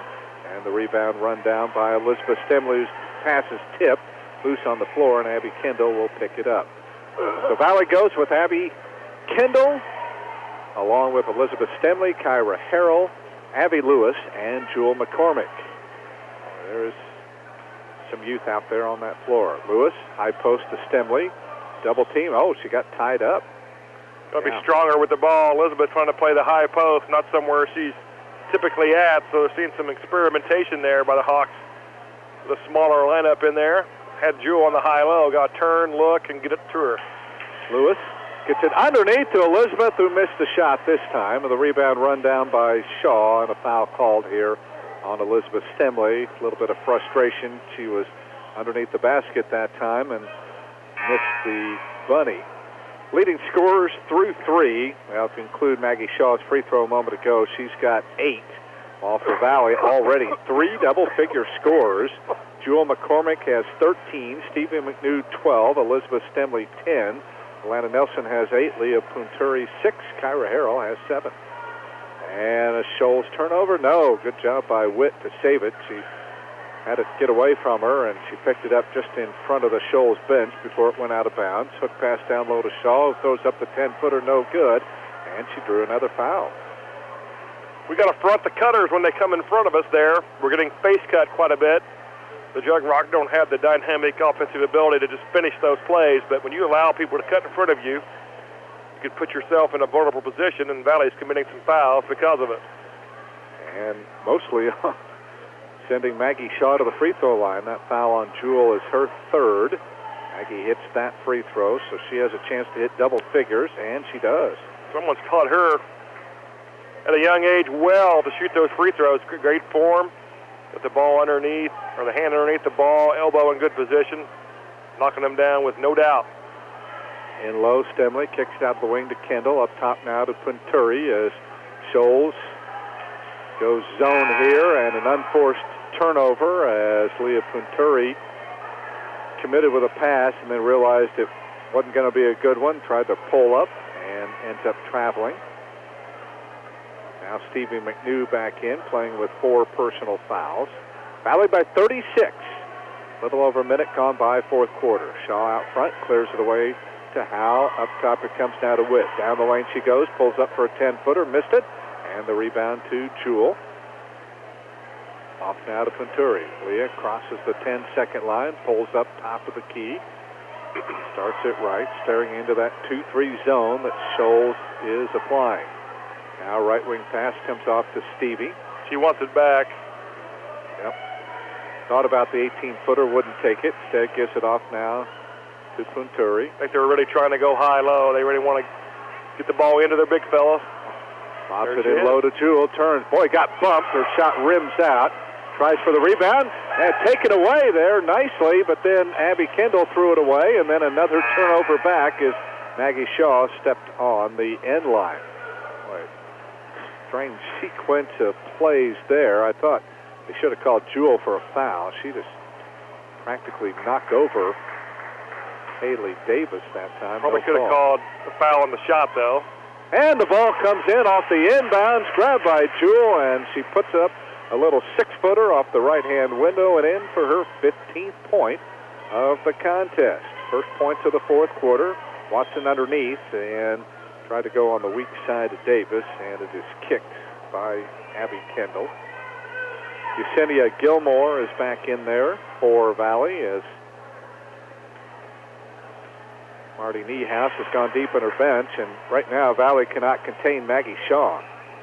She has her 12th point of the ball game, 9 of those here in the second half. 58-22. Here's Stevie on the left wing. High post to Jewel, turns back to Stevie. Back in low to Jewel, scoops it up, this time too hard. Rebound being tapped around, and can Abby Kendall get it? She does. Out on the right wing. Skips it off all right into the hands of Howe.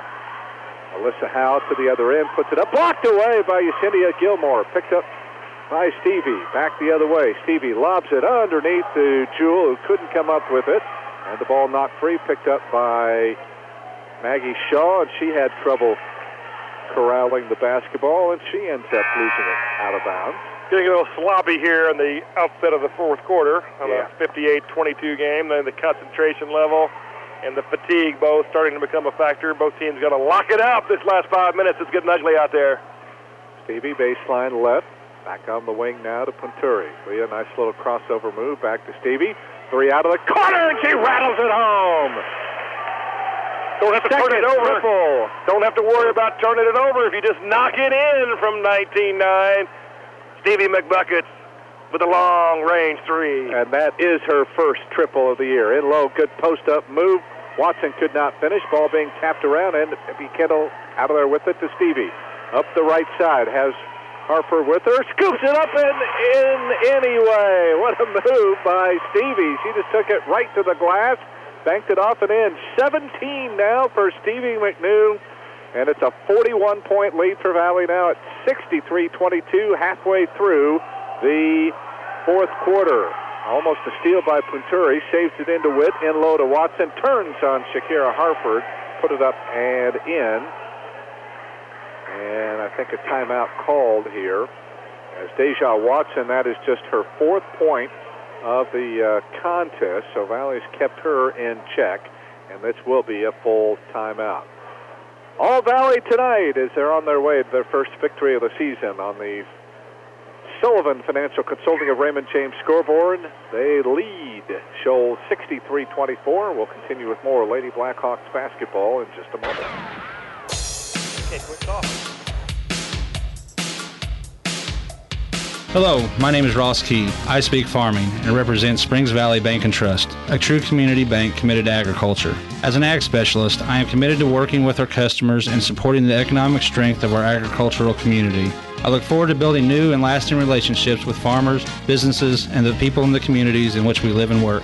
Loyal to you, your family, and your future. Springs Valley Bank and Trust. Member FDIC, Equal Housing Lender.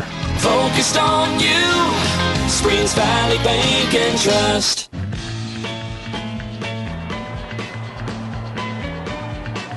Before we go any further, let's pause 10 seconds for station identification. You're listening to Springs Valley Girls Basketball. You're listening to the 6,000-watt sports voice of the Valley, WFLQ, French Lick, Indiana. Mike Hamilton, Kevin Terrell, glad to have you along at Springs Valley High School, the lid lifter for the Lady Hawks, and they are having a time of it out there. They lead by 39. Little stop-and-go move by Stevie. In low to Shakira Harford, who had a chance for her first ever varsity point. Rebound loose, picked up by Stevie. Baseline from the wing, a little 12-footer good. What a night for Stevie McNew. She's played in foul trouble, and yet she's got her 19th point of the contest. 65-24, as banking one in from the right side is Maggie Shaw. Little ball screen right there by the Lady Jug Rocks. That's a weakness for Springs Valley they're going to have to address. when they try to play man against these good teams, they're going to get ball screened a lot. They post up Harford, and there it is. Shakira with her first ever varsity point. Stevie got her the ball on the right block and turns. She turns and banks it in for the bucket. 67-26. Now, lob in low. Steal by Gilmore. Outlet to Stevie. Takes it one-on-one with Witt. Circles it back out with 2:45 to go. Off it comes now to Maya Miller, a 5'6" freshman. Off now to Harford. Back off now to Miller. Baseline to Stevie. She turns. Good works pass. it in low to Harford. Backs her way in. Scoops it up and couldn't get the roll. Good move, though, by Shakira to post up. And then taken away from behind by Abby Kendall to Yesenia. Ahead now to Stevie, who's in to lay it in for two more. 21 points now for Stevie McNew. They're going to have to get Stevie out of there before she bursts into flames. She's hot and loving it.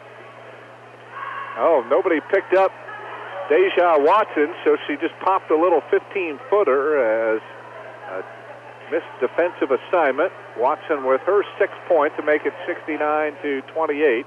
And now a 30-second timeout called here by Springs Valley, as Martin Ehouse, I think more than anything, just wanted to get a couple of fresh faces into the lineup. Yeah, go ahead and sub. Got a whistle. Try to get one after the last basket. Otis Broughton either didn't see her or chose not to give it to her, as they gets it after the bucket by the Jug Rock.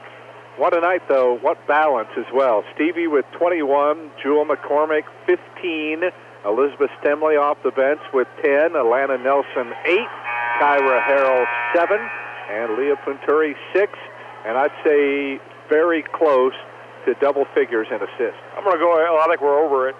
Truthfully, I think we've got a lot of those hit-aheads. All of our fast break baskets have come from long passes where we beat the defense down. We've caught, it's not just the passes, though, it's the catches. We've been able to catch the ball well tonight. Not too many fumbles or things of that nature, which you often see early in the season in girls basketball.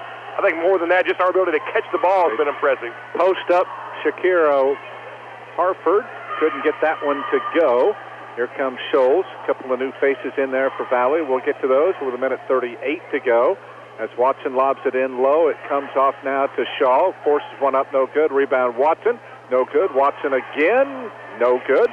This time it's Shaw, no good. As Valley can't get the offensive rebound, they've got a pretty small lineup with the exception of Shakira, who's 5'10". But Kaylin Warren, the 5'7" freshman, and Kira Warren, the twins out there, along with Maya Miller, and I think she's Yesenia Gilmore. Here's a 15-footer miss there by Cassidy Witt. Rebound run down by Kira Warren. Down to 1:10 to go. Let's see if a couple of these freshmen might get their first points here. These girls are pretty much slated for JV play, and Watson just blocked Harford's post-up shot. Back on the other end, Witt drives around Kira Warren, puts up the shot, no good. Rebound by Yesenia. Off it comes now to Kira Warren. She drives the lane, scoops it up, and missed it. Rebound blocked away. That was Maya Miller. Valley picked it back up. Miller on the right side in low to Harford. Scoops it up, no good. Rebound pulled out with 35 seconds to go. 15-footer bricked by Kira Warren. Another putback attempt by Harford wouldn't go. Valley not giving up here.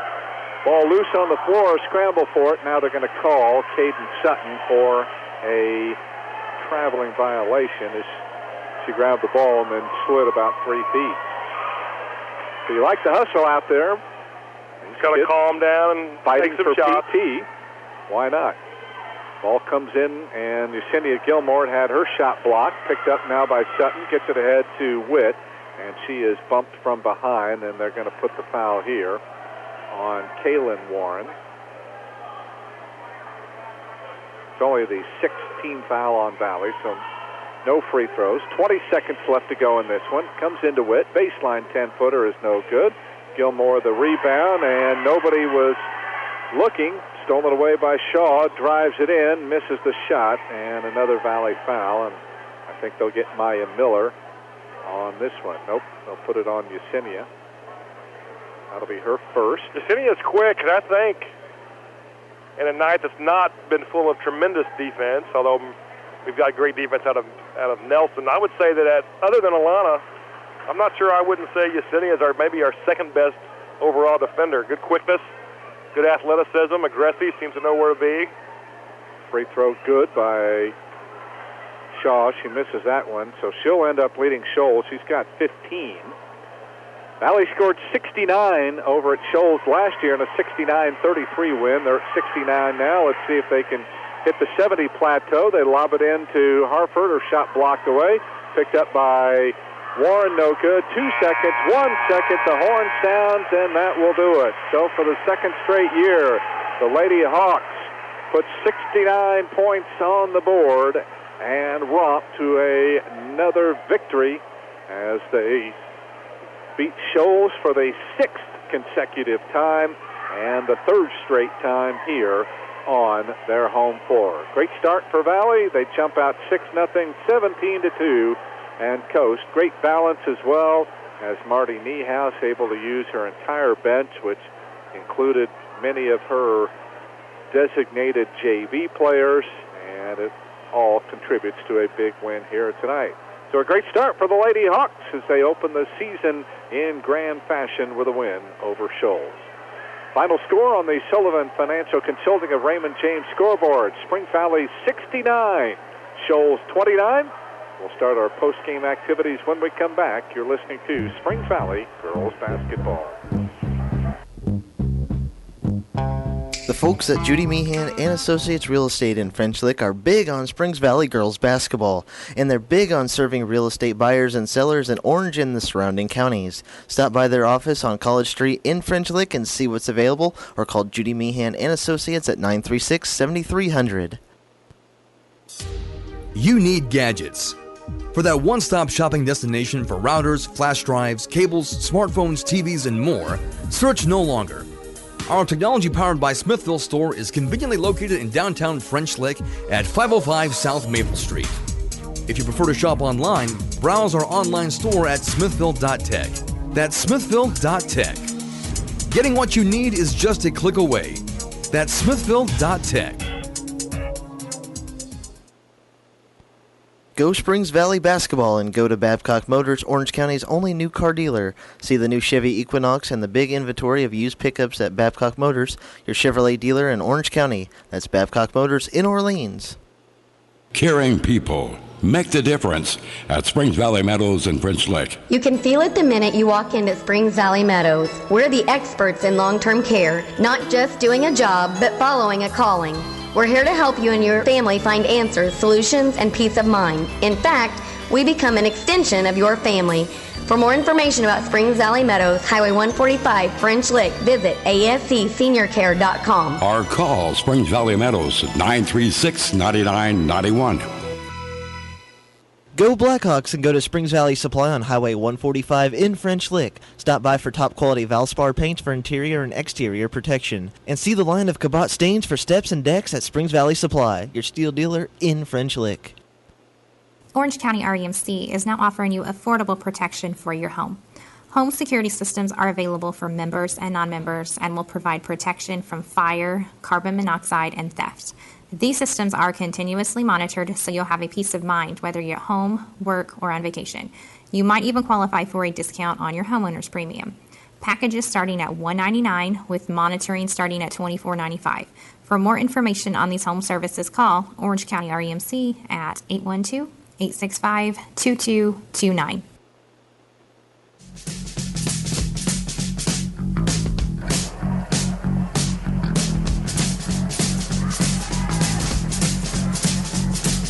Back again at the Hawks Nest here in French Lick as Springs Valley opens the season in grand fashion as they pummel the Shoals Lady Jugrocks here tonight by a final count of 69-29. Great night for everybody all around as Coach Marty Niehaus afforded the luxury to play a lot of her kids here in game number one, and so many of them responded here. Not by any stretch of the imagination a perfect game for the Lady Hawks, but they took care of business here tonight. Certainly beats the alternative. You could be Shoals right now going home with some injuries and depleted roster, and the victim of a 40-point shellacking. For Springs Valley, you'll certainly take it. It's a good way to get the rust off, get the new era started. And it was an impressive night, I thought, offensively. We were able to take care of the ball, no turnovers in the first quarter. We obviously finished well around the basket. You didn't have a lot of missed shots right around on a lot of blown bunnies that you see sometimes early in the season. I also thought we passed and caught the ball well. We were unselfish. We knew we would be that. But you don't always know how you're going to catch the ball well in traffic, things like that. I thought that was perhaps the most impressive thing of the night. Clearly, we've got some offensive weapons. Jewel, at almost 6 feet as a sophomore, we knew she would be really tough for some of the schools on our schedule to stop. She was very difficult to stop tonight for Shoals. I thought Stevie, obviously, we have known for a long time that she's got a lot of high-level offensive potential. She was good tonight. And then I thought we had a really good point guard play in Penturi, who probably had close to double-digit assists. We didn't keep track of them, but she was doing a good job of looking ahead and delivering passes on time and on target. It's a big deal to be able to throw the ball where you want to, when you want to. She was able to do that tonight. Made the game easy for the other kids to play, and it's a good way to start the new season. Let's take a look at the scoring for the Lady Rocks. They're now 0-1 on the year, 0-1 away from home. Just 7 tonight available to Tim Howell. He does have a team of 11, but they will probably not play JV at all this year. One player in double figures, that was Maggie Shaw. 12 of her 15 points coming after the break.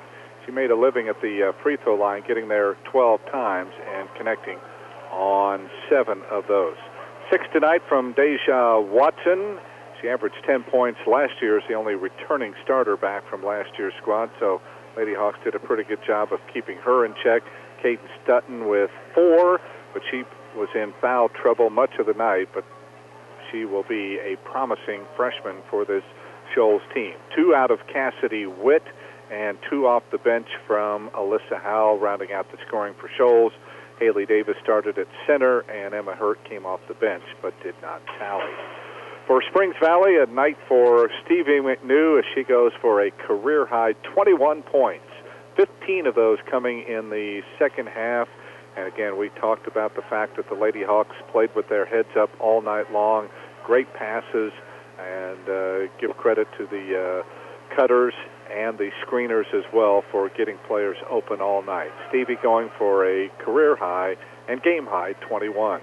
Jewel McCormick got Valley started early.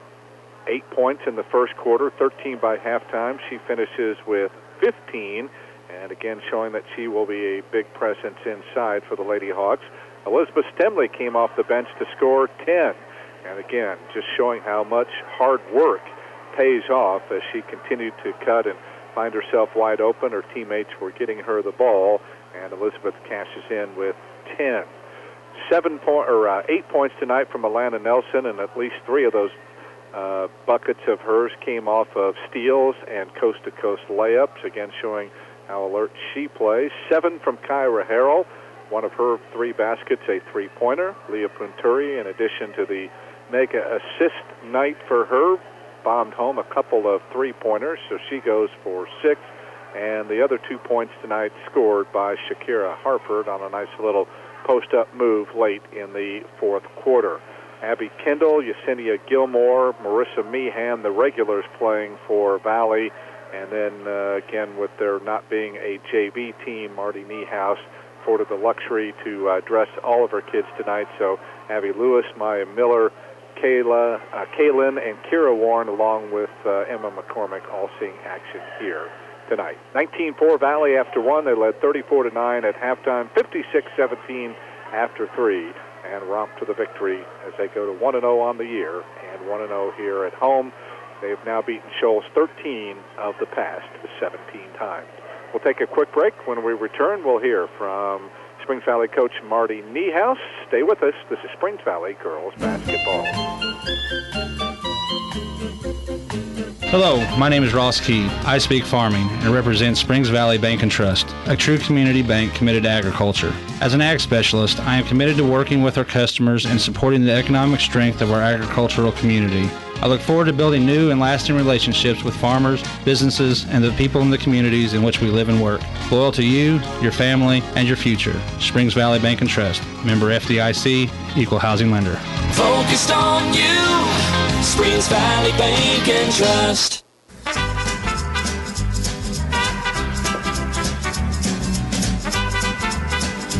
Point win tonight for the Springs Valley Blackhawks as they knock off Shoals tonight 69-29 on the Sullivan Financial Consulting of Raymond James scoreboard.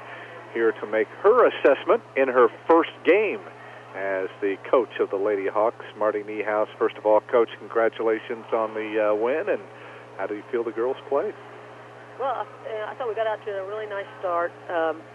It was important for us, I think, to be able to score some buckets early and kind of get a little confidence rolling. And I thought the girls did a great job of pushing it up the floor and getting the tempo going the way we wanted it right at the beginning. Well, indeed, transition was the big key. And I kept saying throughout the ball game, the kids were playing with their heads up, found open players all night long. Yeah, I was really pleased with the way we pushed it. Like you said, we did a great job most of the time, hitting the kid at the right time, right when they were breaking open, and the timing looked pretty good for the first game of the year. I was impressed with your ability to catch the ball. You didn't have a lot of ball handling errors tonight, not a lot of, bad passes where they were too high or too low. You're able to hit the passer, hit the cutters on time and on target. That made the receiver of the ball be able to finish their move, and I think that led to a high shooting percentage around the rim for particularly your top 8 or 9 guys. Exactly. That has been a little bit of a bugaboo for the younger kids with a lot of ball handling miscues. And, they just got to work through that. And it's been a little frustrating at times at practice, but the older kids seem to really be in sync tonight. And like you said, if you keep it clean like that, boy, it looks good. We had a few times where things didn't go perfectly, but I thought for the most part we did a really nice job with that. Watching from a coach's point of view up here, like I'm sure you are, I think probably one of the better plays of the day was when they early in the second half they kind of switch your down screen out of that flex action. They got a steal, then Marissa adjusts, your cutter adjusts, you get a backdoor layup right there. Didn't have any impact in the result of the game, but that's one you're going to be able to show on tape tomorrow and say, hey, this is exactly what we've got to do. That was a heads-up, intelligent play. Yeah, it really was. It was smart of Elizabeth to cut, and then it was great that Marissa saw her. So that was really good adjustment to the defense. So yeah, that was a nice play. How do you feel the installation of the flex action based on what you've done in the past relative to their motion that they've ran or tried to run throughout the how's that going for you so far, and what kind of improvements do you look to improve on going toward Thursday? Well, it was kind of a difficult learning process at first, and we really had to drill it, but I thought we looked pretty decent with it tonight. I mean, again, we had a few times where there was some confusion, but mostly I thought we ran it well, and and once you get the basic concept down, then you, like I said, you can throw in some adjustments to it, and modify it depending on how the defense is playing. Showed a couple different entries, but not too much, not a lot for the scouts to look for. Cornered the ball a couple times, once or twice it looked okay, a couple times it didn't. But I'm sure you'll have those things to look on as well. Exactly. It's like we said, it's not a sprint; it's a marathon, and we hope to continue to improve as the year goes on. I know there's a lot of things we need to still put in offensively to have kind of our complete package. But it was a little bit difficult for the kids because usually you start out, your older kids know, and the older kids had to learn everything. Yeah, they're all freshmen. They're all freshmen. We're all freshmen. So that slowed it down a little bit. But like I said, tonight made me happy. I thought we did most of the things we wanted to do the way we wanted to do. Only 8 free throws tonight. You can look at a lot of different things. The fact that Shoals was in a zone most of the night, that's your call as to whether or not you felt like the kids attacked the basket, but also when the game's out of hand, the officials tend to swallow the whistle a little bit. Yeah, I thought maybe towards the end, and I'm not questioning the officials at all, but that's just the way that goes. And maybe a couple of times when we thought maybe we could have gotten to the free throw. For the most part, though, we were so open, Shoals couldn't foul us. They weren't catching up enough, getting close enough to get there. That did happen a lot. You're right. I guess my only gripe was that defensively we didn't play with. I thought we played with great intensity, but not with brains. Yeah, I put alertness was not all the way there. Anticipation wasn't there. You were reactive, I thought, a little bit defensively, and not particularly quick. And out of position and going for steals that we ain't never going to make in 2,000 years. So some stuff like that. But I said on the air that I nicknamed Stevie McBuckets a long time ago, but I didn't name her Stevie McFoul. Yeah, McDefense or McFoul. So we're going to have to correct that a little bit, but still, pretty good night for her. Right. Career high 21. Yeah, I honestly did not realize that she had put up that many points. I mean, I knew she had a good night, but I didn't realize it would be 21, particularly considering that she didn't hardly play in the first half. Well, of course, Coach, game one, win or lose, doesn't make a season. Time to move on, and I've got a pretty good Forest Park team coming in here in just a couple of nights. Exactly, and they will definitely be a bigger test for us. They're going to be able to run up and down the floor with us. We're not going to get a lot of those easy buckets that we got tonight. So we're going to have to find other ways to score it, and we're going to have to play probably a better defense than we did tonight. I assume they still have your old phone number. They're not going to be calling you like at 3 in the morning trying to wake you up or toilet paper your house or anything? They used to do that. Toilet paper in my house for many years. Mm-hmm. I don't know. I saw them in here scouting, so I might try to torment them a little bit tomorrow if I can. All right. Should be a lot of fun. Coach, congratulations on your first win as a member of the Springs Valley Lady Blackhawks, and hopefully the first of many more to come. I hope so. All righty. That is Marty Niehaus, the head coach of the Springs Valley Lady Blackhawks, joining us after the contest as Valley wins it tonight big over Shoals by a final count of 69-29 on the Sullivan Financial Consulting of Raymond James scoreboard. Let's talk to a couple of the young ladies that had a hand in the victory tonight, and we'll start with senior guard Kyra Harrell, 7 points on the contest tonight. And Kyra, just talk a little bit about how you felt you played here tonight for a first game of the year. I felt I could play a little better, but first game jitters, I guess. It was good to get them out. The one thing that I told Kevin early on, you are not fearless to put that ball up. If you are open, that ball is probably on its way towards the rim. Yeah, you're not wrong about that one, especially my threes. Hey, no fear. That was in my note. No fear, and no matter the result, when you play with no fear, good things happen. That aggression gives your bigs a chance to get the offensive rebound as well. So as long as they're good shots, I don't have any problem with that. I don't think Coach does either. Yeah. Talk about the team play. You guys got out of the gate fast. That transition game was working for you. And again, is that something that Coach has been instilling, that if the opportunity presents itself, get that ball down the court? Oh, yeah, that's all we work on in practice most days is just our fast breaks. We try to get it down to the 2 or the 3 out wide on the wing. And if the 5's open, we hit it down there on the post and try to see what we can operate. And if it's open on the wing, then we take a shot. And if it's open down the post, we give it down to her. And usually we have a wide open bucket. And yet at the same time on the half court, that flex working well. You guys had flashed down underneath, and I think Elizabeth was probably the beneficiary of most of those, but it seemed like everybody kind of had a hand in there. And when you guys are playing with your heads up, good things happen. Oh, yeah, definitely. Our cuts were really nice tonight. Elizabeth did a really good job. Usually in practice cuts, hard cuts, and off that one play, and they're usually wide open. So we hand the ball to her. All righty.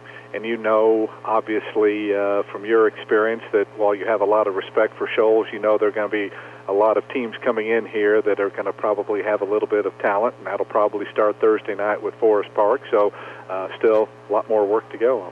Yeah, Forest Park is going to be a tough team, and I think after tonight, I think we got the game jitters out, but like you said, Forest Park's a tough team, so coming in here, we're going to have our heads up, play better defense, and not foul as much, and contain the drive. All right. Always good to get that first one under the belt, though, isn't it? Yep. All righty. Kyra, congratulations on a great win. Thank you. Keep up the good work. Thank you. Kyra Harrell, senior guard, 7 points tonight here as the Lady Hawks win big over Shoals. And let's bring in senior forward Alana Nelson. Radio veteran. Radio, Alana Nelson, I was going to say. First time we've had a chance to catch up with her since, volleyball a couple weeks ago. Quick transition, I guess, Alana. Congratulations on the win. What made everything click tonight? I think in practice lately we've been running through our plays and everything together, and coming in we knew that we are really we have a bunch of seniors, but we also have a bunch of freshmen dressing tonight, and we knew we just had to play together and communicate a lot to get it all to click. I don't think it's any surprise that Coach is going to be really relying on you for your defense and rebounding, and we saw that. I think 3 out of your 4 baskets came off of steals, just that anticipation. Do you feel like your defense has improved leaps and bounds from last year? I feel like I feel like my defense has been smarter since last year, and that's just been carried over throughout the years. I've been fouling less.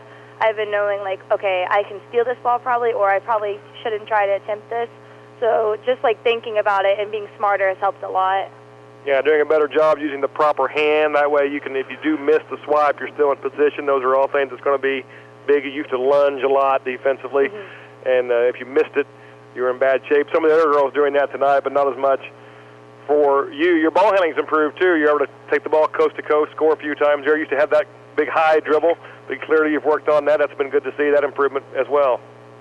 Yeah, we've been working on a lot of ball handling in practice. That's how we start every day. And additionally, we've been working on our left-handed dribbling, or left-handed shots more. So, how's the change been from the Coach Schmidt era to the Coach Niehaus era? I think both coaches are very good coaches, so we have that going for us.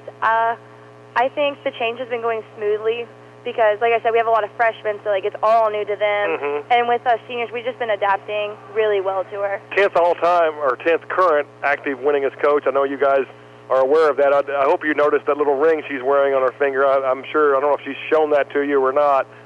She has. Yeah, so they got the state runner-up trophy there when she got to Forest Park. She'd like to have one more ring with a little bit bigger with you guys. We'll see. Oh, yeah, most certainly. We hope to keep the winning streak alive for her. All right. Alana, the versatility of the offense, and what I mean by that is you have Jewel that can post up. You've got Stevie that can knock down mid-range jumpers. You've got Kyra and Leah that can hit from the outside. You can sneak in for an offensive rebound or two. Does that make this team just that much tougher to stop? Yeah, I think our team has a lot of variety this year. Sometimes you look at they're mainly guards or they're mainly posts, but with the variety on the team, we can either, if our guards aren't on tonight, then we know we can hit the post a lot. So we have Jewel down there, and we even have Marissa who can step in, and then we have Shakira, who's a freshman. So I think we're built all around, and that's really going to help us throughout the season. All right, good start to your senior year. With, of course, we talked to Kyra, and then you've got Elizabeth and Marissa as your fellow seniors on the year. Leadership going pretty well right now because, let's face it, there are a lot of young kids on this team if you factor in everybody all the way down to the JV level. Yeah, us seniors have been playing together since 5th grade and have been very good friends since then, so the chemistry between all of us really helps bring it all together because you don't really find us arguing or anything in practice. We all agree, and we know how to handle situations with the younger ones. I was talking to one of them the other day. I was like, if we say something to you, we don't mean to be mean or come off as rude or anything. We just want to help you and try to do what's best. And listen to what we say, not how we say it. Yeah, that's what I said. I was like, sometimes when you're in the momentum of a drill, it might come off a little harsh, but I certainly don't mean it that way. And they're like, no, we're glad. I'm like, okay, check. So that helps a lot, that they understand we can talk to them. All right, sounds good. Great start to the season. Let's keep up the good work. All right, thank you. All righty. Alana Nelson had 8 points and probably double figures in rebounds. Had 11. Okay, there you go. And terrific. 7 of those in the first quarter when she really was cleaning the glass, setting the tone for how this game was going to be played. All right. Since we're on the subject of numbers, why don't you peruse through those? I will. For Shoals, they shoot 10 out of 33 in total, all from two-point range. They did not make or attempt a three-point shot. That's 30.3%. 9 out of 14 from the line, 64.3%. They turned it over a whopping 26 times. That's the reason they only got 33 shots off. 24 rebounds for the Jug Rock. They were out-rebounded by us by 15. Just 4 of those on the offensive glass. For Springs Valley, they shoot from two-point range. It ended up being 27 out of 54 for a dead even 50%. We missed our last 6, so that was at one time a little higher than that. 4 out of 9 from downtown. That's a very good 44.4%. 31 of 63 total, 49.2%. We out-rebounded the Jug Rocks 39-24, so plus 15. 13 of those 39 on the offensive end. Had a turnover-free first quarter. Got a little sloppier as the lead got bigger. Ended up with a total of 16. From the foul line, that's a major bugaboo. Only got 8 attempts. 3 of them was all we could make. That is a 37.5% night. Going to have to do a little bit better than that when we play better opponents. But no question tonight, Shoals was outgunned, overmatched, and any other adjective you wanted to go through. They'll be better as the year continues when they get their full roster back, and Coach Howell can coach them up as the season goes. But it was a inauspicious beginning for the Lady Jug Rocks and a big night out in their debut to start the Niehaus era here at Springs Valley. Big win for us as we run it up on Shoals by a big number. And now you got to get that out of your system. Celebrate tonight. Be happy about it. Every win is worth of celebration. And then come back tomorrow ready to go, because the preparation for a very good Forest Park team starts tomorrow morning, getting your mental frame right and getting your diet right, getting your sleep right, getting everything else ready to go, because that's going to be a tough one on Thursday night. But it will ultimately help this team, regardless of whether they win or lose. Games like that help you for later on. Absolutely. You'd rather play a really good program like Forest Park. Coach Niehaus built that program basically for her quarter of a century there. And now she's trying to continue the upward mobility of this one. And you got to play these good teams to try to get better. You could play Knob Creek and everybody else you want to, and win by 30 or 40. That's good. You have to play who's around, who's local. But you want to play the premier competition that you can. Forest Park will be a good test. We'll know exactly where we stand, both good and bad, after Thursday night's game. All right, should be a lot of fun. Hey, we're off and running. First to 58. It's a 58, not counting the tournament. So, yeah, right. We're up over 60 if you get the tournaments in there. And, it's going to be a many a night where you and I sit here and stare at each other and get annoyed with one another, and long drives into godforsaken areas of Indiana, which I'm sure we'll be going to watch the 4 teams that we will cover. But it's going to be a great time. It'll be me good part of the time. There'll be some others that come in and fill in, and that'll be interesting and fun as well as we bring the Valley and all of Orange County and all of Southern Indiana exciting Springs Valley and Orleans high school basketball. Here tonight, the Lady Hawks put 3 players in double figures, led by the 21 points of Stevie McNew, a career high. Jewel McCormick chipped in with 15. Elizabeth Stemley off the bench with 10. 11 assists for Leah Punturi tonight as the Lady Hawks cruise in this one over Shoals, winning by 40. They're now 1-0 on the year, 1-0 at home as they've beaten Shoals 6 straight times now, 3 straight times here on their home floor. Lady Rocks, led by Maggie Shaw's 15, dropped their opening contest. They're 0-1 and 0-1 away from home. They will host Bloomfield coming up on Thursday. That will be a future Springs Valley opponent, which will be, I believe, early next month. And, of course, as we talked about, Springs Valley hosting Forest Park coming up a couple of nights from now. More on that in just a moment. As always, we're grateful to our many advertisers who have allowed us to bring this game into your home, car, business, wherever you might be tuning in. And we're especially appreciative of the cooperation we've received from our participating schools. So we send a thank you to the administration and coaches for both Springs Valley and Shoals High Schools. We hope you've enjoyed tonight's broadcast as much as it has been our pleasure and privilege to bring it to you. And we invite you to join us for our Inside Indiana Football tomorrow night with Tom Allen. That'll get underway around 7:05, and then our next broadcast of high school basketball comes up on Thursday night. We'll be back here at the Hawks Nest as the Lady Hawks take on the Lady Rangers of Forest Park. There will be a JV game in that. That'll get underway at 6 o'clock, so we'll look for an approximate 7:30 start for the varsity. Our broadcast coverage to begin at 7:15. For our studio engineer this evening, Adam Hole, and for Kevin Terrell, this is Mike Hamilton, bidding you a fond and pleasant farewell from the Hawks Nest in French Lick, where tonight's final score in the home and season opener for the Lady Hawks on the Sullivan Financial Consulting of Raymond James scoreboard, the Springs Valley Blackhawks 69, the Shoals Lady Jug Rocks 29. This is Springs Valley girls basketball. WFLQ, the sports voice of the Valley, thanks you for listening to tonight's presentation of Springs Valley Girls Basketball. Tonight's presentation has been brought to you by Orange County REMC, your Touchstone Energy Cooperative, 865-2229. Springs Valley Bank and Trust with offices in French Lick, Paoli, and Jasper. Springs Valley Meadows, formerly Medco Highway 145. And by Smithville Fiber, now offering DSL and fast internet service to customers, another way to serve you better.